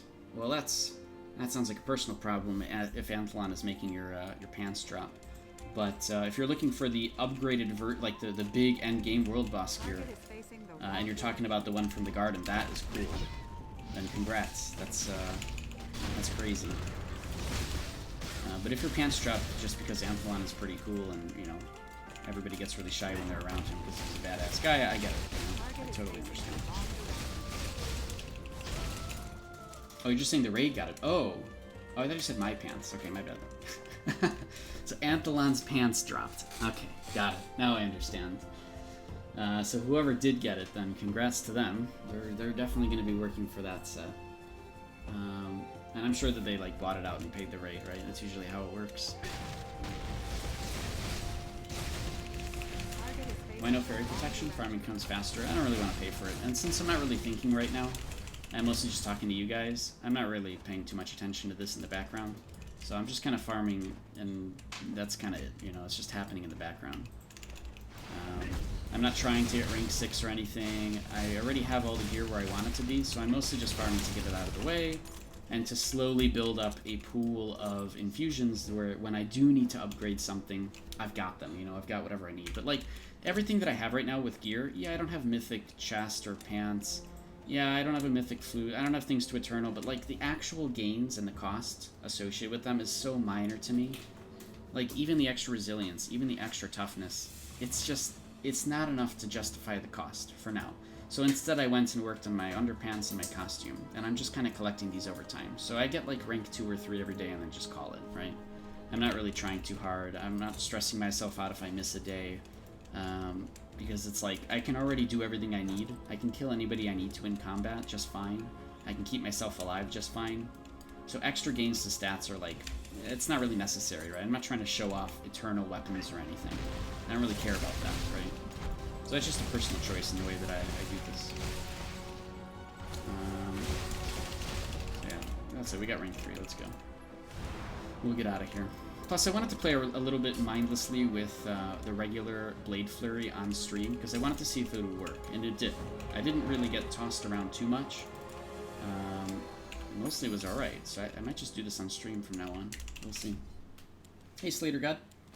What servers this is Win server that I'm on with my main character. And I you know, like usual, I'm mostly just streaming to help answer questions and chill with chat a little bit. I'm trying to be a source of information for folks who are trying to learn stuff, and a lot of the time you won't find guides and stuff on YouTube, so at least up-to-date information I can help out with. So that's mostly why I stream, just helping out folks. If anybody wants to theory craft builds or talk about different stuff, or you want to ask questions about proficiencies or gameplay things, this is a good place to do that. Really cool, dropped his pants and pissed on the raid. Yeah, you know, nowadays, unfortunately, it doesn't really happen. Nowadays, people are actually working together to farm Anthelon in the garden, which is kind of cool, but I wish that more, you know, there was more PvP involved. And so, Anthelon doesn't really have time to piss on anybody because he's too busy dying. But yeah, thanks for stopping by, Gwen. Talk to you later. Have a good one. Lucifer, you still have 3 epic pieces that you haven't fed in like 3 years. Oh, really? So actually, your current armor from the Aranor gear is still epic, which is fine. Like, I don't know, man. Oh, I could do golden runes, but that's gonna lag the shit out of me. I don't want to do that on stream right now. This was gonna be a short stream, and I ended up streaming. Oh no, it's only an hour and a half. I'll probably go another hour. Everything you have is Aranor, so you can't do it all. Yeah, exactly. You gotta pick and choose, definitely. But like, I don't know, man. People go for full mythic or full eternal. I just don't like the cost is so ridiculous. All you really need in a raid is a good healer or 7 who understand, you know, everything, and you're pretty much fine. It'll keep you alive. You'll do the damage you need to do. You know, they've curved off gear so much in the end game that it really doesn't matter too much. As long as you have everything legendary, you're pretty much good. Pretty much good to go. Which I think the community kind of undervalues as well. They don't really understand that. Put all this stuff away. When you first got your Aranor, you didn't think you'd go past Divine? Well, at this point, yeah, if you've already done it all, then you know, you can start getting everything else up. Like, I'll end up upgrading my gear too. It's just going to be a little while because I'm working on other side projects first, and then I'll get to it, right? Like, I'm kind of actually working on my boat now and trying to get new, like a really good boat to some degree. Like, I did a little bit of cooking. That's why I have a lot of cooking stuff here, so that I can make campfires and stuff, you know, to give people buffs. I'm trying to get treasure maps for fun. So, you know, it's just little side projects. It's been really good. I did get my costume and underwear up. That's been, like, the last thing that I did. Because I wanted them to legendary so that I can get the 5th stat. So, that was, like, the last thing that I spent gold on. But otherwise, it's just slow progress. Because it's not, like, the craziest thing in the universe to me.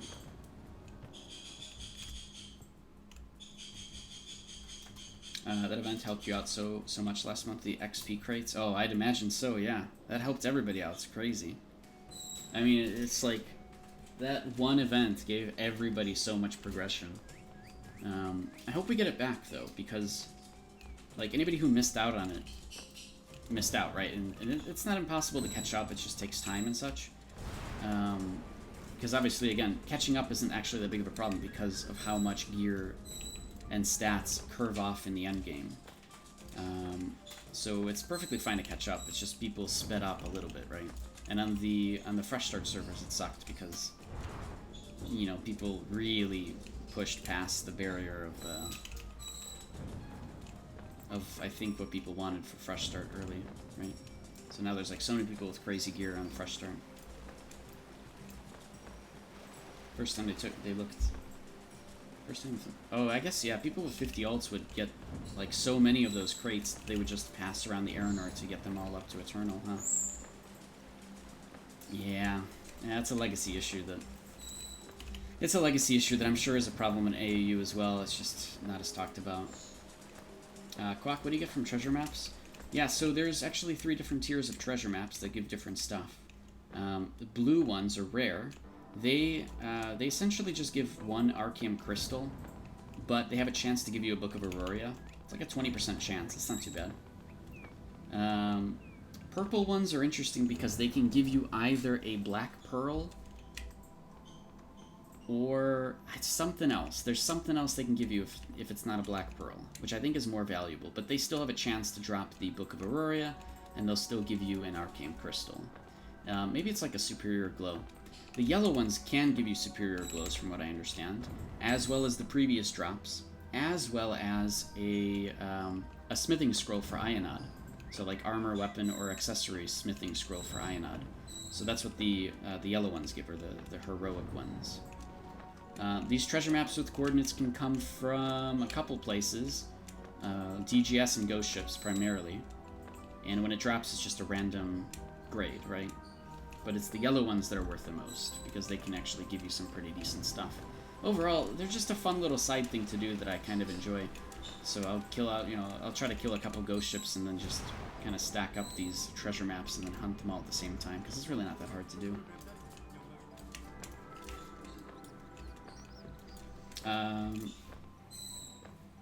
Taking you're waiting for a synth event. 50% cost on LibSynth would make you so happy. Yeah, true. You know, it's been a little while since we've had a synth event, and they don't tend to announce those. So I really wouldn't be surprised if we got one soon. They tend to do it like every... We got the first one 4 months into AAU. And then I think we got the second one... Maybe it was 3 months and 6 months. Something like that. So I wouldn't be surprised if we got one soon, honestly. But the problem is they understand that, like, the Fresh Start would complain, right? The Fresh Start would be like, oh, you can't give this to us, everybody's gonna go crazy. And it's true. But it would allow people to catch up to those who are really high geared right now on the Fresh Start, right? While the people who are really high geared curve off, right? And they don't get as much benefit from this because they upgrade their gear and only get like 1 stat, where somebody who's lower upgrades the gear and gets like 10 for a much cheaper cost. So I don't know, who knows? But if you can wait for a synth event, I guess it's not a bad idea to do that if it's not like super critical or a priority. Like I'll probably wait for a synth event before I try to get my accessories up, because like I don't need 1.1% more damage or 0.1% more received damage reduction. Like it's not that worth it to me for 2,000 gold. Yeah, I'd rather spend 2,000 gold on anything else, like my underwear and my costume. But a synth event would make that actually reasonable, right? So I'm kind of waiting for synth events as well, but you can see that I've been using all my gold. Like last week I had 8,000, and then, well, now I have really high costumes, which are good enough for me to not have to worry about for a while.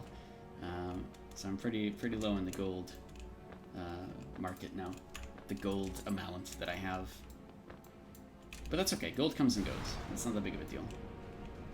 Whether or not I should start saving up for a synth event, yeah, it feels like one should come soon, right? Because it's been a long time since we've had one. In fact, I still see most people regrading here, or synthesizing here, because they're so used to the synth events and how much, we'd synth in general. It's so funny seeing all these people, specifically in the faction hall, synthing stuff. Not because they need to, but because they're used to it, because of how much they've been synthing during that synth event. It's really funny, actually, how often I'll see that. Like, if you're gonna synth anywhere, 90% of the time you're still gonna do it in the faction hall, for whatever reason. It's so interesting. And I've tested that too. Like anytime that we get like somebody regraded or sent something up to a certain level, I'll jump over to the faction hall to see if they're there, and they usually are. Like they don't need to be, but there they are. It's like in the back of our minds, we want to be in the faction hall to send stuff because of Jake's song. God damn it. Is anybody online? Can we do some dungeons or something? Not really. It's still kind of early in the day. I started streaming mostly just to get away from everything else. You know, focused on work stuff or other things, and it's like, it's a good break. So I thought, this would be like a shorter stream, and it still will be. Like I said, I'll probably end in like 15 minutes or half an hour. So yeah, if you guys have any questions about Archeage things, feel free to get those questions in now. Over the course of the next little while I'm streaming at an odd hour. I don't have a schedule for streaming, by the way. So if you like my content, you'll probably want to follow the Twitch page. And if you use Twitter and stuff, then I do announce in different places when I go live as well. But I can't really stick to a schedule. So I try to actually stream in completely different random times so that I can catch different audiences. And if anybody happens to have a question, then they can ask, right? I can try to catch different folks. I'm not really trying to build a big streaming community because this isn't the game for it, right? Like I'm not trying to become a full-time streamer. I have a job and such, right?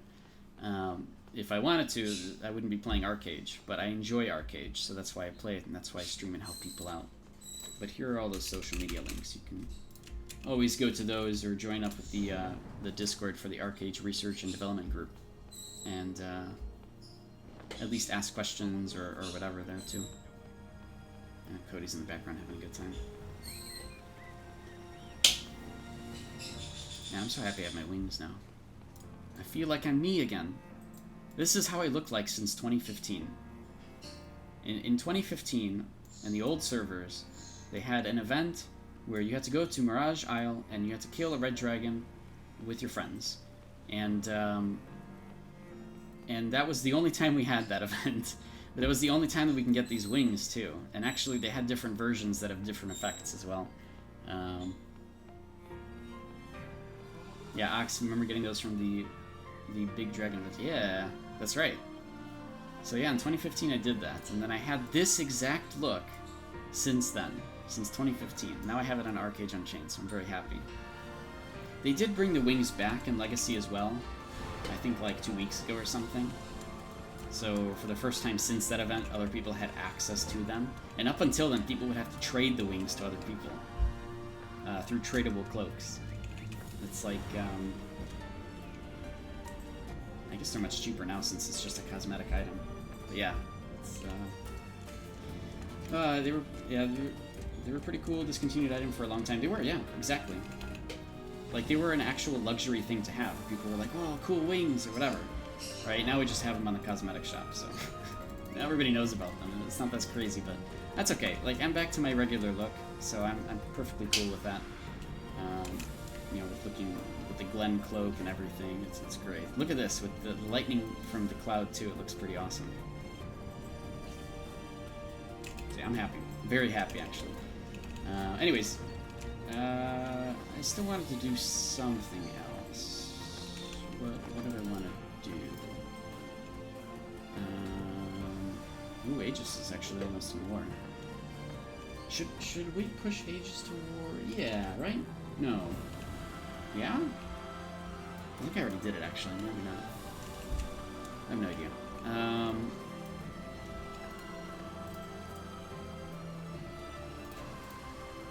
What else is there? What do I want to do? Oh, I need to reply to somebody who was sending me a message.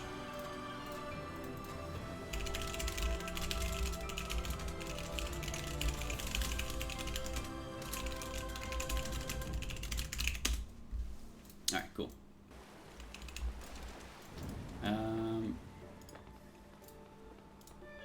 Oh, you know what? Yeah, let's go do what I originally wanted to do. I was just gonna go and get some sunken treasures. Let's go do that. And it's not that interesting, but it's a good thing to just kind of chill on the stream with, right?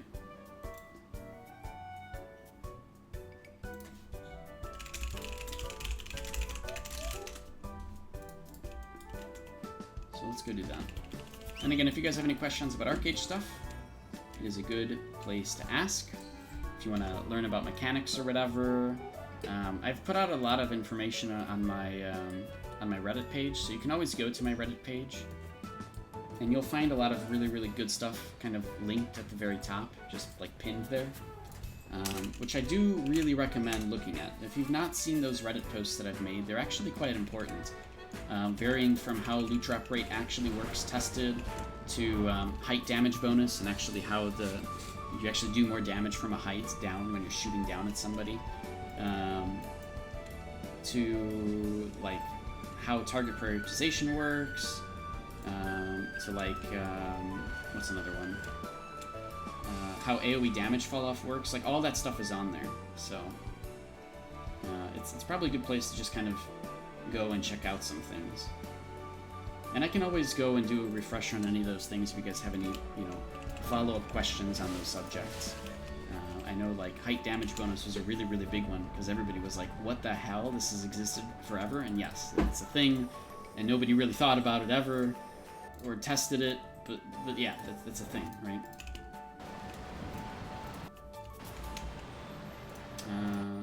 Let's see.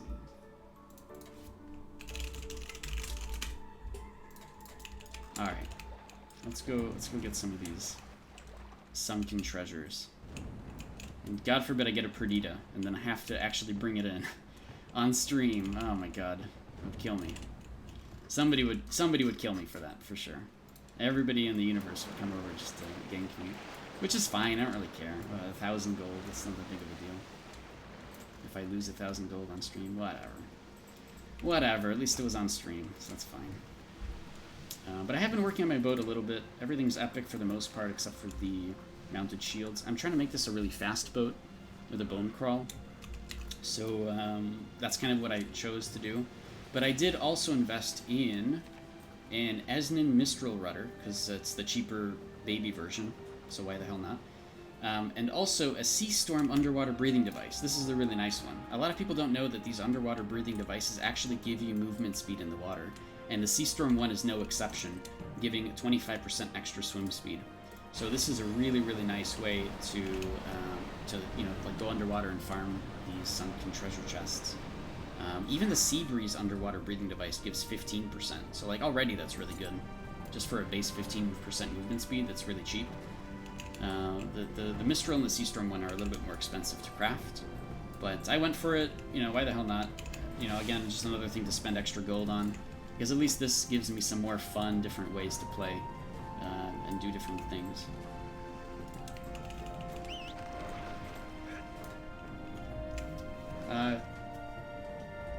Taken are they're good.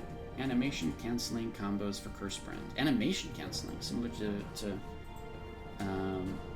DW, Dual Wield, Pin Down, Blink, Shadow Smite. Yes, I do. A lot of people macro this stuff, unfortunately. Now, it's actually not so much animation canceling. It's actually more in... Oh, Death Wish. I gotcha. It's actually more in the way that some of the abilities just let you do it. So what people will do is they'll still use something like a Death Wish Shadow Smite. With Curse Brand specifically, not really, right? Because it's instead of Shadowplay, you have Occultism. But Occultism doesn't really give you that many options for doing things really, really fast, right?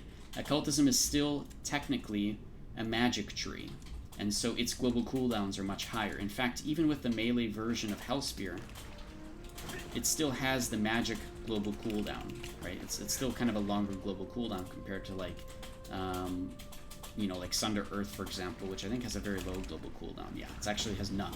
So there's a lot of things you can do that with Death Wish specifically, especially with like the no global cooldown Sunder Earth, the no global cooldown version of Sinister Strike, Shadow Smite as well. There's a ton of things you could do for a ton of just instant, straight up, single target damage, right? Curse Brand doesn't really get those. Curse Brand instead relies on crowd controlling people and changing the environment, and even using something like Absorb Life Force to make sure that the target cannot heal themselves during this duration. But you have to play around all these very, very carefully. You have to play around your Impales, you have to play around your Absorb Life Force, And what I mean by play around is you actually have to set them up. So for example, I'm not just going to go into a fight and use Absorb Life Force. That's crazy because if I get crowd controlled, it cancels it. So I wouldn't want to do that. Instead, I'm setting up for Absorb Life Force. I'm actually accepting crowd control from an enemy first, and then I'll use Absorb Life Force and try to kill him off, because I know that they are done with their crowd controls, right? There's nothing else they can do, so I can actually take full advantage of Absorb Life Force in that particular moment. Or if I'm using a big Impale, and then I'm going to keep them impaled with Sinister Strike and just keep doing damage constantly, then maybe I'll use Absorb Life Force first, right? But there's a lot of timing to it, and none of this stuff can really be animation canceled in the way that Occultism works. So yeah, Death Wish is definitely a lot faster in that sense, especially because of like Free Runner and such. But I've always played Executioner since like 2015, and I never did the whole Dark Runner thing. I never really liked Aromancy. To be honest, I didn't really like Shadowplay. But Occultism I loved. I've always loved it. And since it got Boneyard as well, it's been even more fun for me. And so Cursebrand was kind of my natural go-to that I went to, right? Going away from Executioner into Cursebrand was really, really sort of normal for me, because I didn't really like Shadowplay anyways, and I was able to replace it with something that was really, really fun. That I still think is a little bit OP right now. I mean, a lot OP. It's ridiculous. Quack, why are there no underwater special effects for you? Every time I'm underwater, I can barely see anything. So, I don't go to those places. I've noticed that Aurora and around here, there's really not that many effects in the water, but Castaway Strait sucks, and I don't want to go there because it's like super, super cloudy and really, really hard to see anything. So I try to at least do the farming around the areas where I can actually see. But yeah, it's a big problem for sure. In a lot of different waters, it's super murky or it's super clouded. But this particular area up here, up to like about this, like pretty much from here to here, is pretty much all okay, and that's kind of it. So this is the area that I like to go around, just up and down and see what I can find at the bottom of the ocean. I don't do sunken packs or anything. I'm not a big fan of that stuff, but I am trying to get a submarine, and if I'm gonna get one, it's gonna be the chrome one, right? I don't want any little janky little baby submarines, man. If I'm gonna get a submarine, it's gonna be a really badass one, right? The one that can go slightly faster. And so that's kind of why I'm doing this right now, is because I'm just trying to sort of work towards a submarine. Don't get me wrong, oh, I see. You're living Cursebrand? You can have somebody impaled for 12 seconds. It is ridiculous, isn't it? But Swiftblade is a bit OP, and we knew this going into this patch. Korea's still sort of yelling about how OP Swiftblade is. I mean, people are still yelling about how OP Malediction is. It's like every new skill set is OP and does way too much damage. So I do hope they nerf it. Like, it's ridiculous. It shouldn't be this much damage from Swiftblade alone. It just shouldn't be, period. And I know a lot of people who are literally using Swiftblade are like, no, don't yell about that. But it's a bit ridiculous, alright? You have to admit. Malediction as well, right? Crashing Waves is just insane. It's just too much. You have to admit that. It's crazy. It shouldn't be that way. But it is a lot of fun, right? I love the gameplay style of Swiftblade. I love the fast... Oh, you know what? I actually should just be doing this, huh? Why am I not doing this already? It's gonna be using my mana, but who cares? Anyways, it's been a lot of fun. Like, it's actually really, really enjoyable for me to play. You can't get behind Swiftblade being OP compared to Malediction. Oh, totally agreed, yeah. If you're comparing the two, it's like, Malediction is insane. Exactly, yeah. Swiftblade is primarily about killing off one person. It's definitely not an AoE thing like what you'd see with Battle Rage alone, right? Crescent Slice is really good. I love Reverberate for the options that it gives you. But yeah, it's nowhere near the damage output of Malediction. Malediction is just ridiculous right now. It has been since the beginning. But from what Guinevere was saying earlier, it looks like they nerf Crashing Waves down to 10 meters at some point. And if that's true, that's really good. I think that's the appropriate way. Like, they can actually keep the damage on Crashing Waves if they lower the range down. Because the problem with... we were talking about this earlier, but the problem with Crashing Waves overall is that there's no counter. You can't get out of range of it because it's 20 meters. You can't leech it because it might leech something else. You can't purify it off of them because, again, it might purify or get rid of a different buff instead, so it's all RNG. You're kind of just... You can't even put a wall in front of them because they'll just hit you through the wall. And you can't even go invisible. Well, actually, I think you can go invisible, but usually it'll still catch the person and decloak them. But my point is there's no real counter to crashing waves, and that was always the issue with it. So if they lower the range down to 10 meters, I think that's perfect, because then you're actually able to stay out of range, and it just becomes any other ability. And it'll hit less people, and so it won't delete your entire raid, and you know, you can use a glider and you'll be out of range pretty much instantly, which I think that works. I think that would work. 10 meters, yeah. I think range is the same, they just lower the auto-targeting range. So this patch, they did something different. They actually buffed it. A week ago, they actually made it so that it's easier for auto-target to work. It can work better on slopes, it can work better at, like, up or down, and it's actually a higher targeting range of 12 meters. Auto-targeting is up to 12 from 10. But I think later on, at some point, they go and actually nerf the whole range down to 10 meters. And that's, I believe that's what Guinevere was mentioning. I think that's about right. I don't remember exactly what that patch note said. I think it's something like that. So they didn't necessarily... They actually do nerf the damage a little bit too, via the passives of Malediction, which I can't show you right now. But the passives of Malediction actually boost the damage of crashing waves specifically. And or maybe it's just all Malediction spells. And they actually kind of lowered that. So in addition to the range reduction, they made it so that all Malediction skills do less damage. Something like that. So they do address it at some point. Hopefully sooner than later for us, because it's really just annoying as hell. Like, it's like, you know, 90% of deaths right now is crashing waves, alright? You, like in Halsey, easily 90% of deaths are crashing waves, alright? I could, like... Honestly, frickin' crashing waves is probably 90% of deaths in PvE.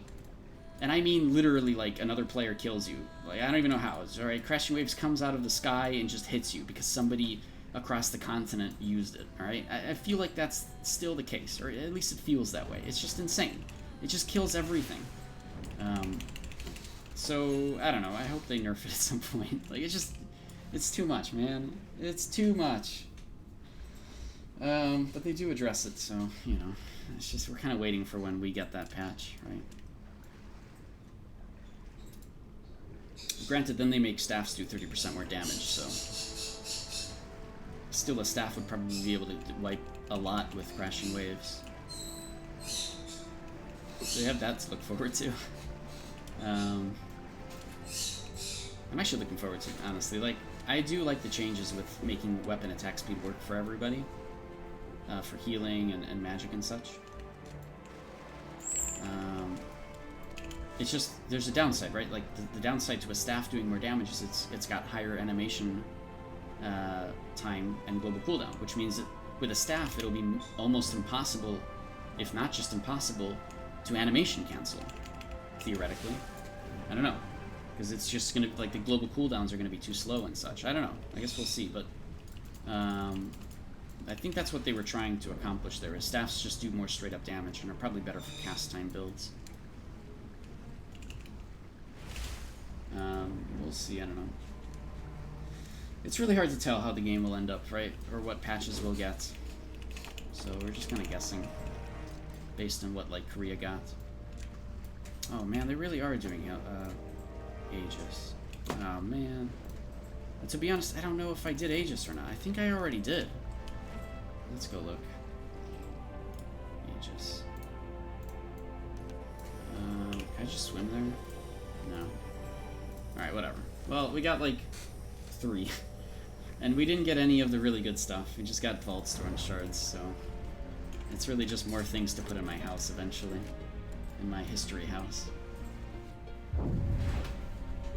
I think I did it a reset already. I think yesterday's reset I did Aegis. Yeah, I did. Wait, I did? Yesterday's reset. I did, yeah. Okay, never mind. Should I help them? I guess I can help them. Ashana's here, yeah, I'm gonna help them. You know, even though I don't need it, but whatever. Get my flippers off. Go up here.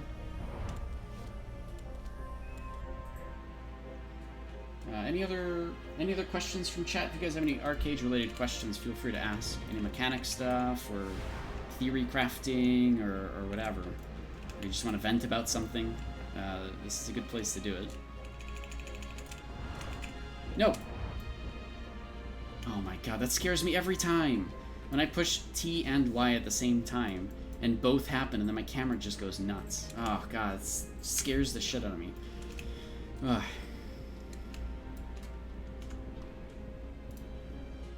Oh, they fixed chat. I don't have to update chat anymore the way that I used to. It works properly now in OBS. Great. Is there fighting happening? Look at this. Look at how rocket boots work. So I'm all the way up here, right? I'm gonna fall. I'm gonna use him at like the bottom, and it brings me like nearly all the way back up. It's crazy. It's really, really good. But also we're missing some folks. I think the reason why we don't have a lot of people here right now is because everybody did it yesterday at Reset. Ashan did too, though. Actually, yeah. I think Ashan literally just went to do what I did. They just went to check if they did Aegis at all, and then left. Damn. Well, I kind of want to help now that I'm here. I don't want to just leave. I feel bad. I may as well help. I'm still a nice person, so I don't really have anything better to do. Just kind of chilling. Maybe some reds will come by. Is real that pay to wins killed win?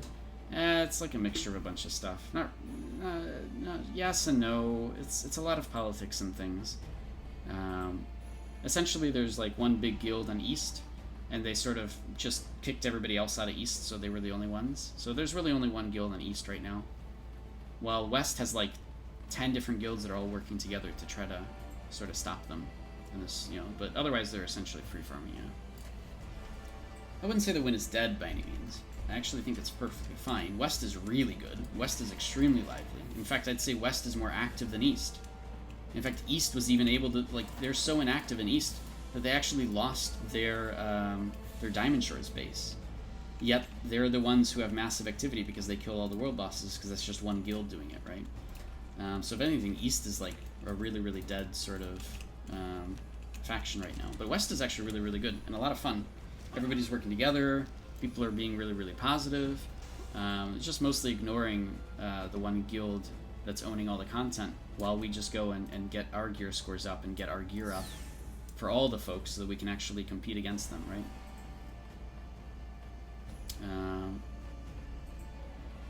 Yes, people in chat are saying also that people did Aegis last night after Reset. Same, I did it as well, but if they follow through with this, I'll help. But yeah, so Win West is actually pretty nice and a lot of fun. People are very nice and try to help out new players, and it's all good. We still do other content, like, the content that the big guild on East isn't doing. So we'll do like DGS or Abyssal or other things. While that one guild is essentially free farming all the other bosses, which is like whatever, honestly, to us. Laboratory Gaming and Legacy, it's a different story. I mean, when AU came out was like the last time I played on Aria. So I think because of transfers and merges, it's changed still quite a bit since then. But I know transfers and merges have been like disabled for so long, so I don't even know what the situation is now. I assume it's a lot more competitive, right? Wait, do we even have a healer? This could be bad for me. Oh, I do have a healer.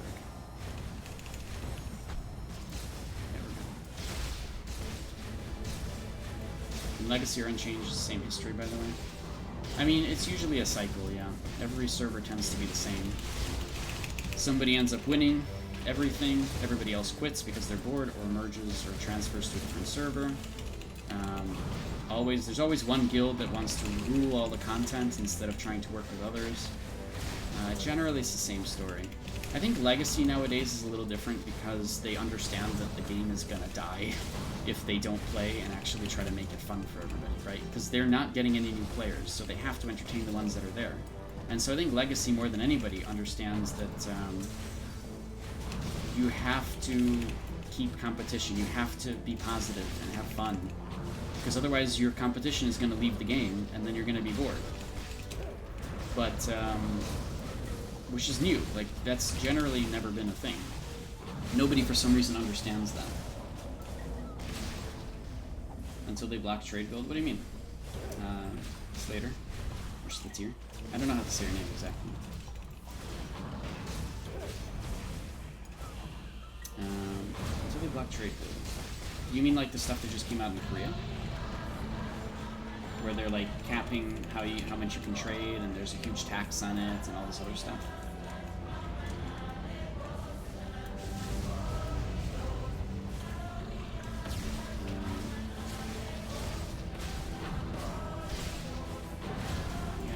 That'll definitely make things different. I don't know. There's a lot of pay to win, obviously, right? People on Legacy are able to essentially buy the gold they need. Legally, right? Through Game Ago, they're able to buy the gold they need. So somebody could technically go there, spend money, and catch up pretty quickly. It's not that crazy, it's just there's a lot of time investment still. Although not even that's true, actually, because you can actually get all of the infusions and stuff there, too. Or just buy Airmore gear. But yeah, exactly. Pay to win rules all servers in history. Yeah, it tends to be that way. I mean, Archeage Unchained is no exception, right? Yeah, it's harder. There's no legal way to buy gold. But I like, you can't get away with any MMO, you can't get away from that, period. There's no MMO that exists that you can get away from somebody being able to use in-game something, or to use real money to get something in-game, essentially, right? There's always something that exists in some way, and so the option will always be open. In Archeage Unchained, even that exists through image items. People can literally sell image items technically through the auction house, right, by applying it to a tradable item. So even that's still a thing. There's really no way to stop it, honestly. And any MMO is going to have that issue to some degree. Just, I'm thankful that at least Archeage Unchained has so many different mechanics for catching up because of the Arc Pass, because of Diligence Coins, because how Diligence Coins can be used for labor. There's so many different ways that people can actually catch up, and there's no legal way, generally, to be able to pay to win, right? So there's a lot more options available for newer players. That's where the appeal from Archeage Unchained comes from. And because gear curves off at the end game, so like it didn't used to be that way, where it would curve, like it would actually be exponentially worse. Like the higher grade of gear you got, the more damage it would do on top of the previous damage. But now it actually curves off. So like in general, you can pretty much gear to a point where you're pretty competitive and you're okay, and you'll survive just fine. And a lot of people forget that you don't even need gear. You can really just go a class to help people out, and you'll survive just by the class alone. So like, there's a lot of classes in this game that'll survive just because of the skill sets put in them, and also buff people around you, and you could do it from the backline while you crowd control people from far away, and I don't think a lot of people play those classes as much as they should be, especially if you're just gearing up. But they exist, it's all there, and they're actually, in a lot of cases, more powerful than some of them, than having an extra DPS. Being able to crowd control 12 people is a lot of times better than having one extra DPS, so you just kind of have to work with your team to accomplish it. Work with your team on combos and timings and talk on voice and try to... A lot of people don't do that either, but it's generally how the game is designed, right? What is this? Red Dragon Keep? I don't know if I want to do Red Dragon right now. Yeah, I'm not really interested. I really want to, because I do kind of want a Red Dragon weapon. Eventually. Someday. So I kind of want to get the sword by RNG.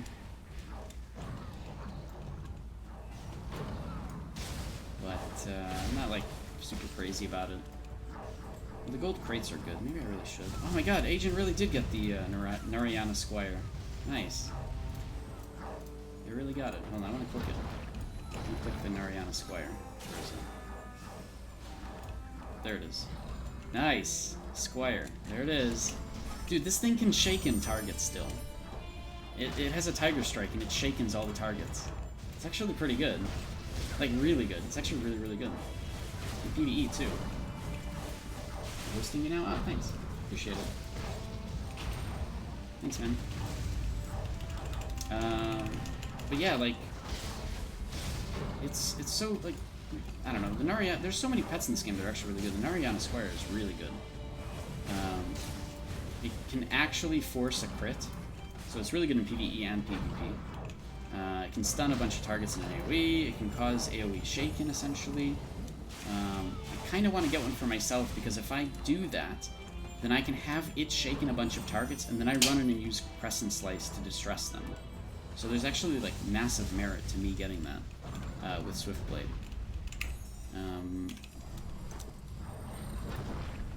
But actually, what I might... I don't know what I want to go for next. I don't want to go for another mount with my Curious badges. So I'm either going to go for the Hellhound, which is actually really, really good. And it's just some extra toy that I can have. Or either the Hellhound or the Narayana Squire, I guess. Both are really expensive. Hellhound is so good. I think people forget about how good the Hellhound is.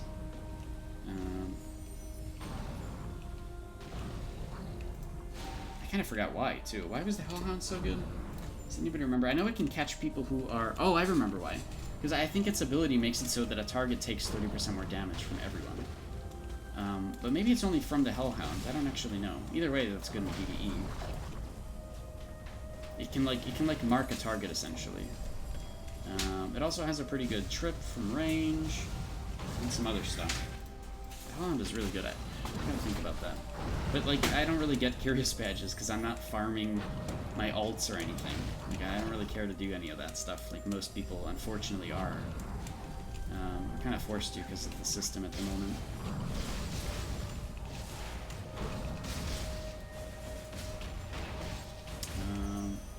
And one healer, and we're able to do this just fine, huh? Oh, we have 2 healers, okay.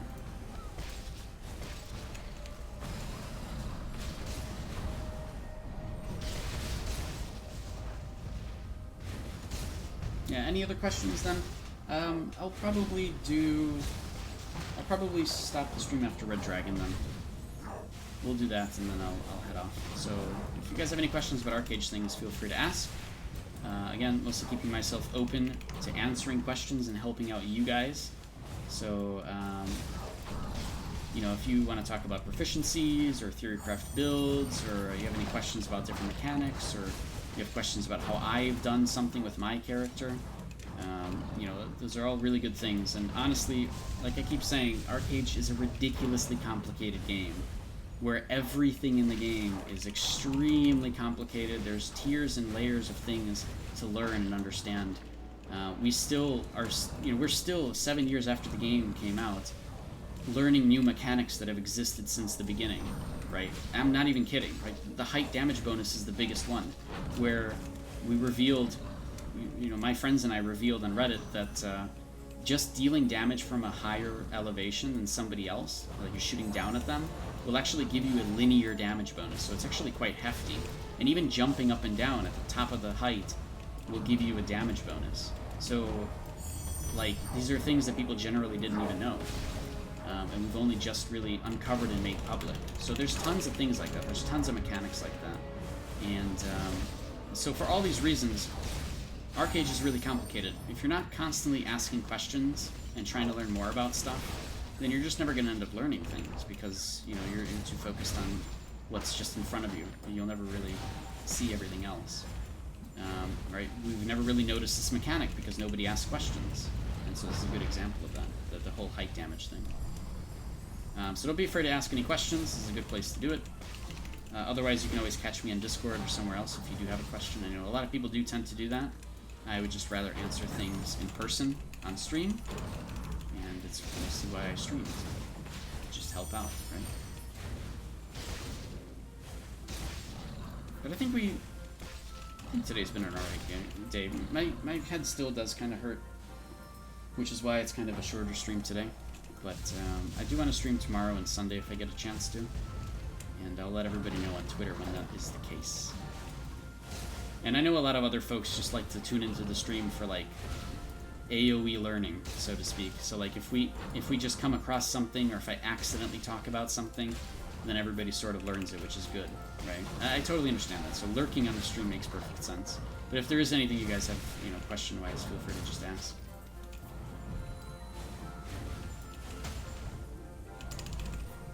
There really aren't enough Archeage streamers, though. It's hard to stream content in this game. And I don't really do content that's even risky. Like, I don't do trade runs. I don't really enjoy them. So, like, I wouldn't stream that anyways. So I'll do, like, arenas and stuff. Occasionally we'll play matches with folks on stream, which is pretty good. I have no problem losing to somebody on stream. That's great. That's fine. If one of you guys goes into my arena and snipes me, no problem. I don't care at all.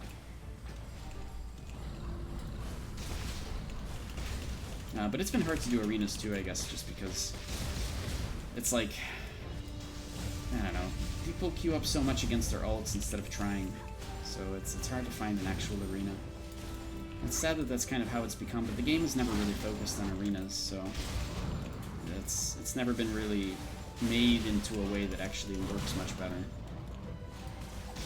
And I don't know, I still have to put out some of my suggestions to Game Ago, maybe through like Reddit or the forums or something, about ways that we can improve the arenas, but it would take so long to actually implement that it mostly doesn't even matter. I've talked about them on stream anyways.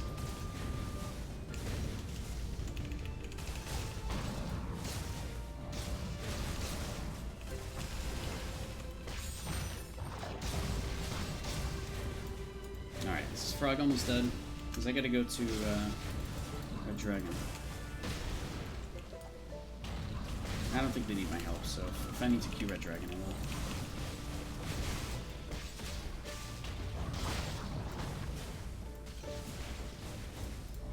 Oh, CR. I actually do need CR.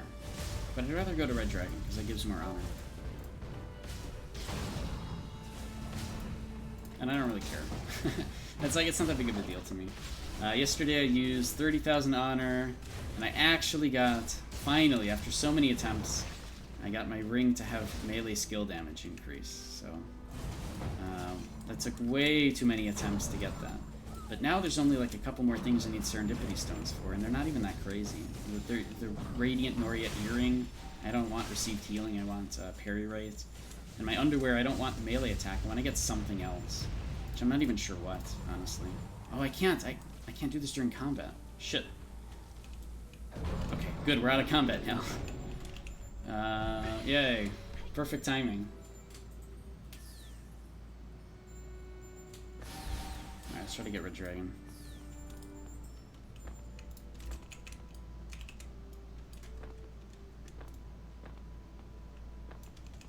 Oh, also, I really do need a static group to do this new dungeon. Like, a lot of people did it day one and they were like, alright, I'm bored. it's just a lot of deaths. But I want to actually figure it out. I actually want to with my measly gear and as a melee, I actually want to do this dungeon. So I don't know, I gotta look into that. I have to look into making some kind of a static group.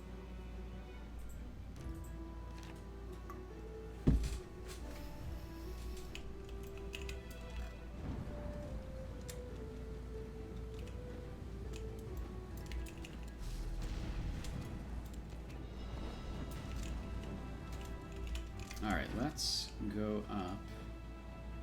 Do I want to drive for this? Not really.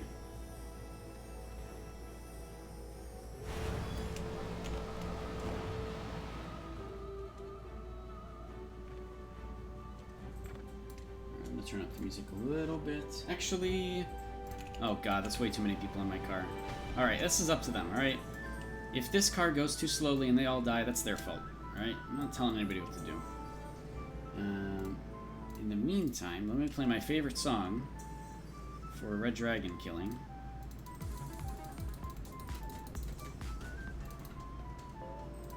This one.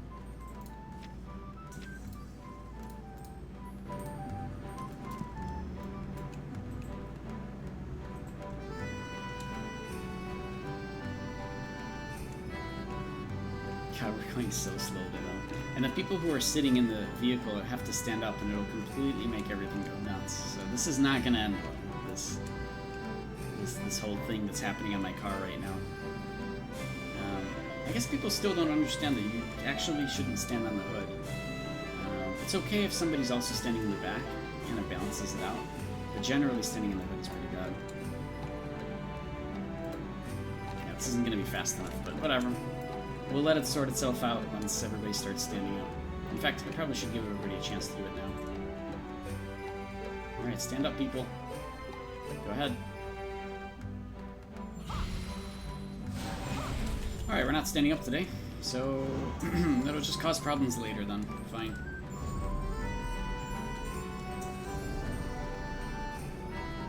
Oh, in fact, we can make a game out of it. Oh, my voice is getting raspy. Hold on, let me drink some water. We can make a game out of it. Here are all the people, here are all the contestants on the car. We can see who actually stays here by the end. I don't think this is going to look very pretty. Oh, man. Or is the arena not even going to start? Come on, people.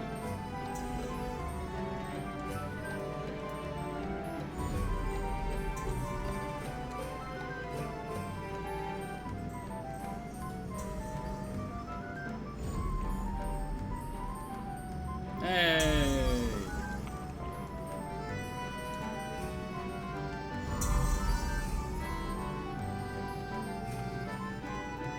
Alright, now let's see what happens. Who's gonna stay here?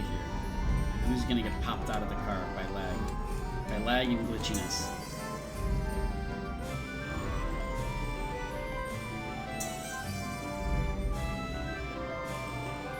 Target one of them so that I can click Red Dragon without having to actually click him. Right, I can target Red Dragon just through these guys.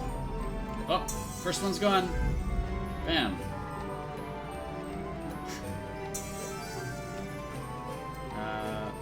Hello? Oh, there we go. Alright, we're good. It's a meteorite. Ooh. Okay, we didn't take any damage. Oh, we lost a couple more, it looks like. And we're down to 4 people in the car, and everybody is actually participating. Wait, are they? Wait, are they? I don't think they're actually participating. This person isn't. Okay, there we go. What about Jamila?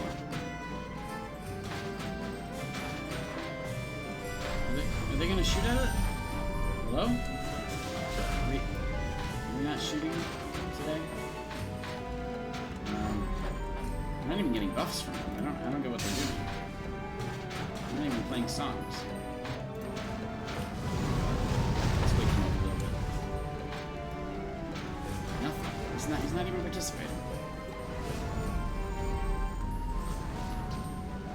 It's so weird. It looks like they're playing music, but there's nothing. They're even getting sustained rhythm, but we're not getting any buffs. Are they getting buffs? No, nobody on our car is getting buffs, but they're still playing music. I don't actually understand what's happening right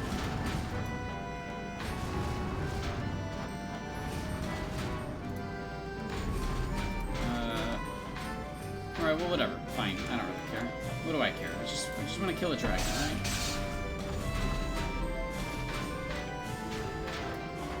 Want to get by absurd luck, I want to get the enraged red dragon sword, but seriously, that would be absurdly lucky. It's never going to happen.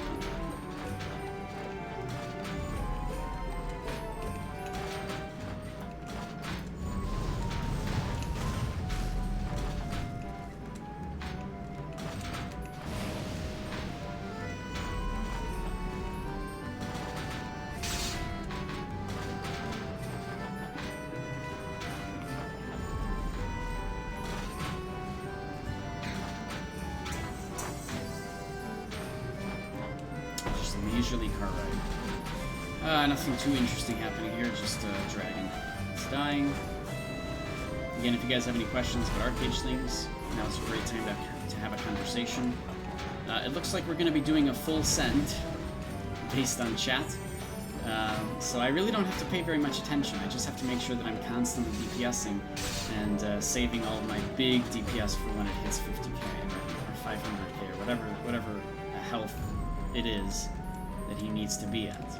I don't know the exact number. Is it 5 million? I can't tell how many zeros that is. Oops. Hold on. I have to click on something else so it turns off all the music. I still find it really awkward that after so many years, you still have to. There's still no sound when you minimize the game or go to a different screen. Most games at least have an option for it that lets you choose whether or not you want it to. You're going to move that option. Maybe I should complain about that. No, I still want to complain constantly about a wiki. I still want a wiki dev. It's the big thing.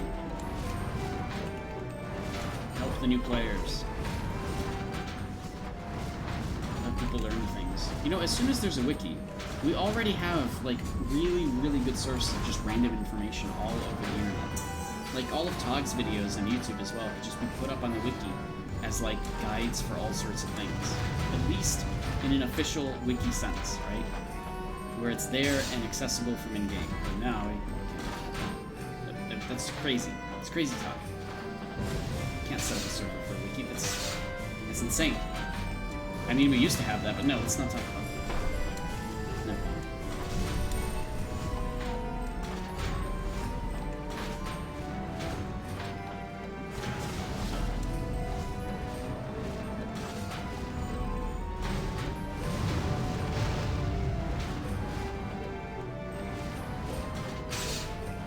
It's actually taking a long time. I feel this takes longer, or this is taking longer than it should be. For the most part, I feel like we'll be done by now. We're only 11%. We have a lot of really good people in the raid. And everybody here is active, right? Because they're all popping up. They're not grayed out. So I feel like we should be doing more damage.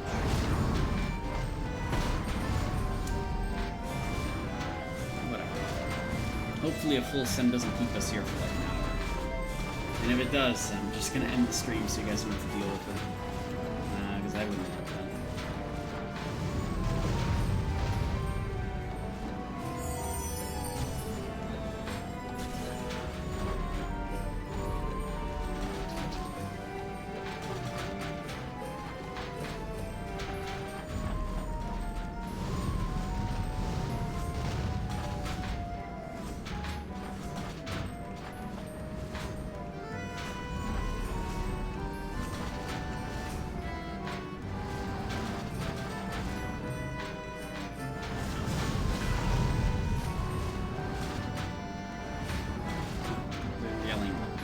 In front are yelling because they keep crashing into each other. I don't think people know how car lag works. It's actually quite ridiculous. So this game is physics-based, right, for a lot of the things, the cars. And the way that it works is the server essentially thinks that everything is on your screen slightly farther than what you see, essentially, because of lag, right? Because of ping time, this car, in reality, to the server, is slightly in front of where it normally is. And this car, too, like, all the cars are actually, on, like, in reality, and from what the server thinks, slightly, like, essentially where they're going to be. And so when you're driving a car, and you're, like, right up next to somebody else, you have to think, like, 1 second ahead of time, or half a second ahead of time, where that car actually is on their screen. And the way this comes into play is if someone is behind you, you have to keep in mind that on their screen, you're actually closer to them. And so they could actually bump into you without you actually even being near them on your screen. I know it's a little complicated, but if people just kept this stuff in mind, then it would be a lot better. And people would actually crash into each other less and stuff. Alright, I'm ready. I'm ready to do this. Right? They want to do full send. Fuck it. We're gonna do it. Oh god. Dragon pull. We should be waiting for a... Oh my god. Oh, whiptail! Oh, we did it! We can actually do this now. This can work. We can do it full send. It's like super laggy though. Alright, did we get enough damage in? He won't regen that, right? I think we did it. Yeah, he did it. Hey! First time on stream, we actually got it to work. But he also did a whiptail at like the perfect time, so it didn't necessarily have to go that way. There's an example of how Blade Flurry is OP, because I just avoided the lift by teleporting essentially from Blade Flurry. I did not avoid the fear, but that is just because I didn't use Blade Flurry, right? And I didn't time it right. Oh god, that's gonna be... I think we're okay.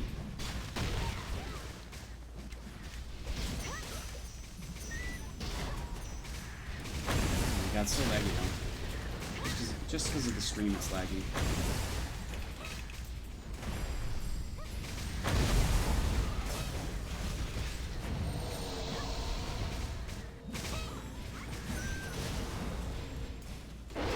What's happening in chat?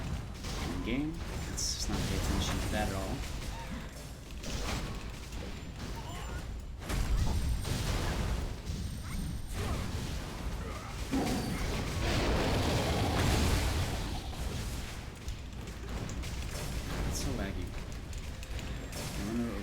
Reverse gravity for real that time. Not just through Blade Flurry, but to make sure that I actually can fight.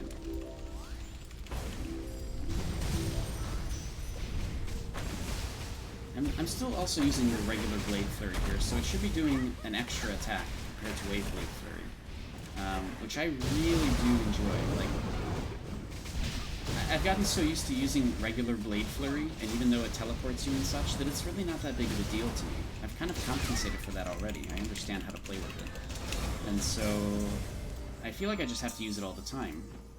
Like, Wave Blade Flurry is still kind of... I mean, it's nicer. It's more convenient.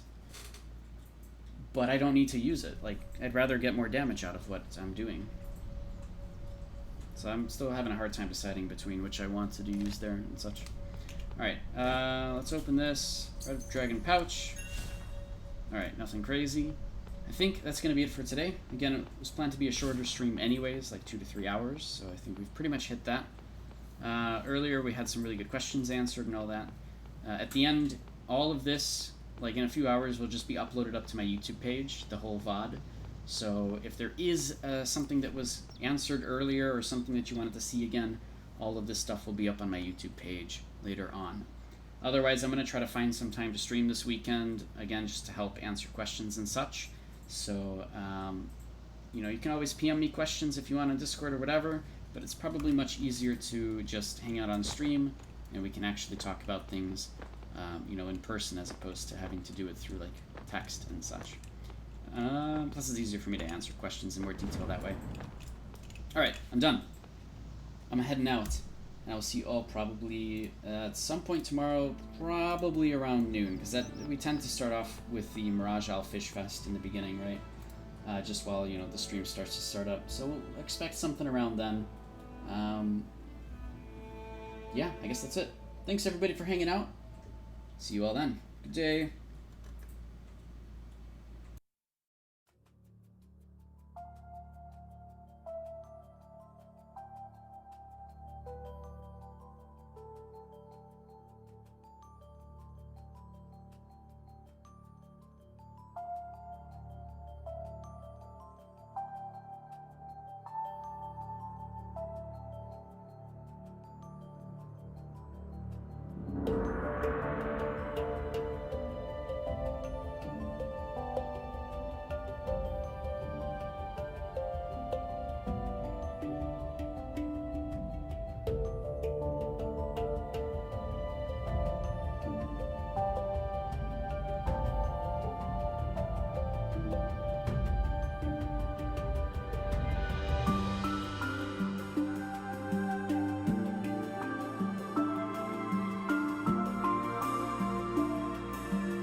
so we're gonna go host Red Chaos.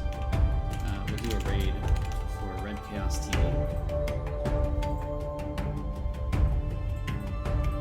Or no, I can just host it. I'm not gonna do a raid. Host. There we go. Alright, see you. I hope this works.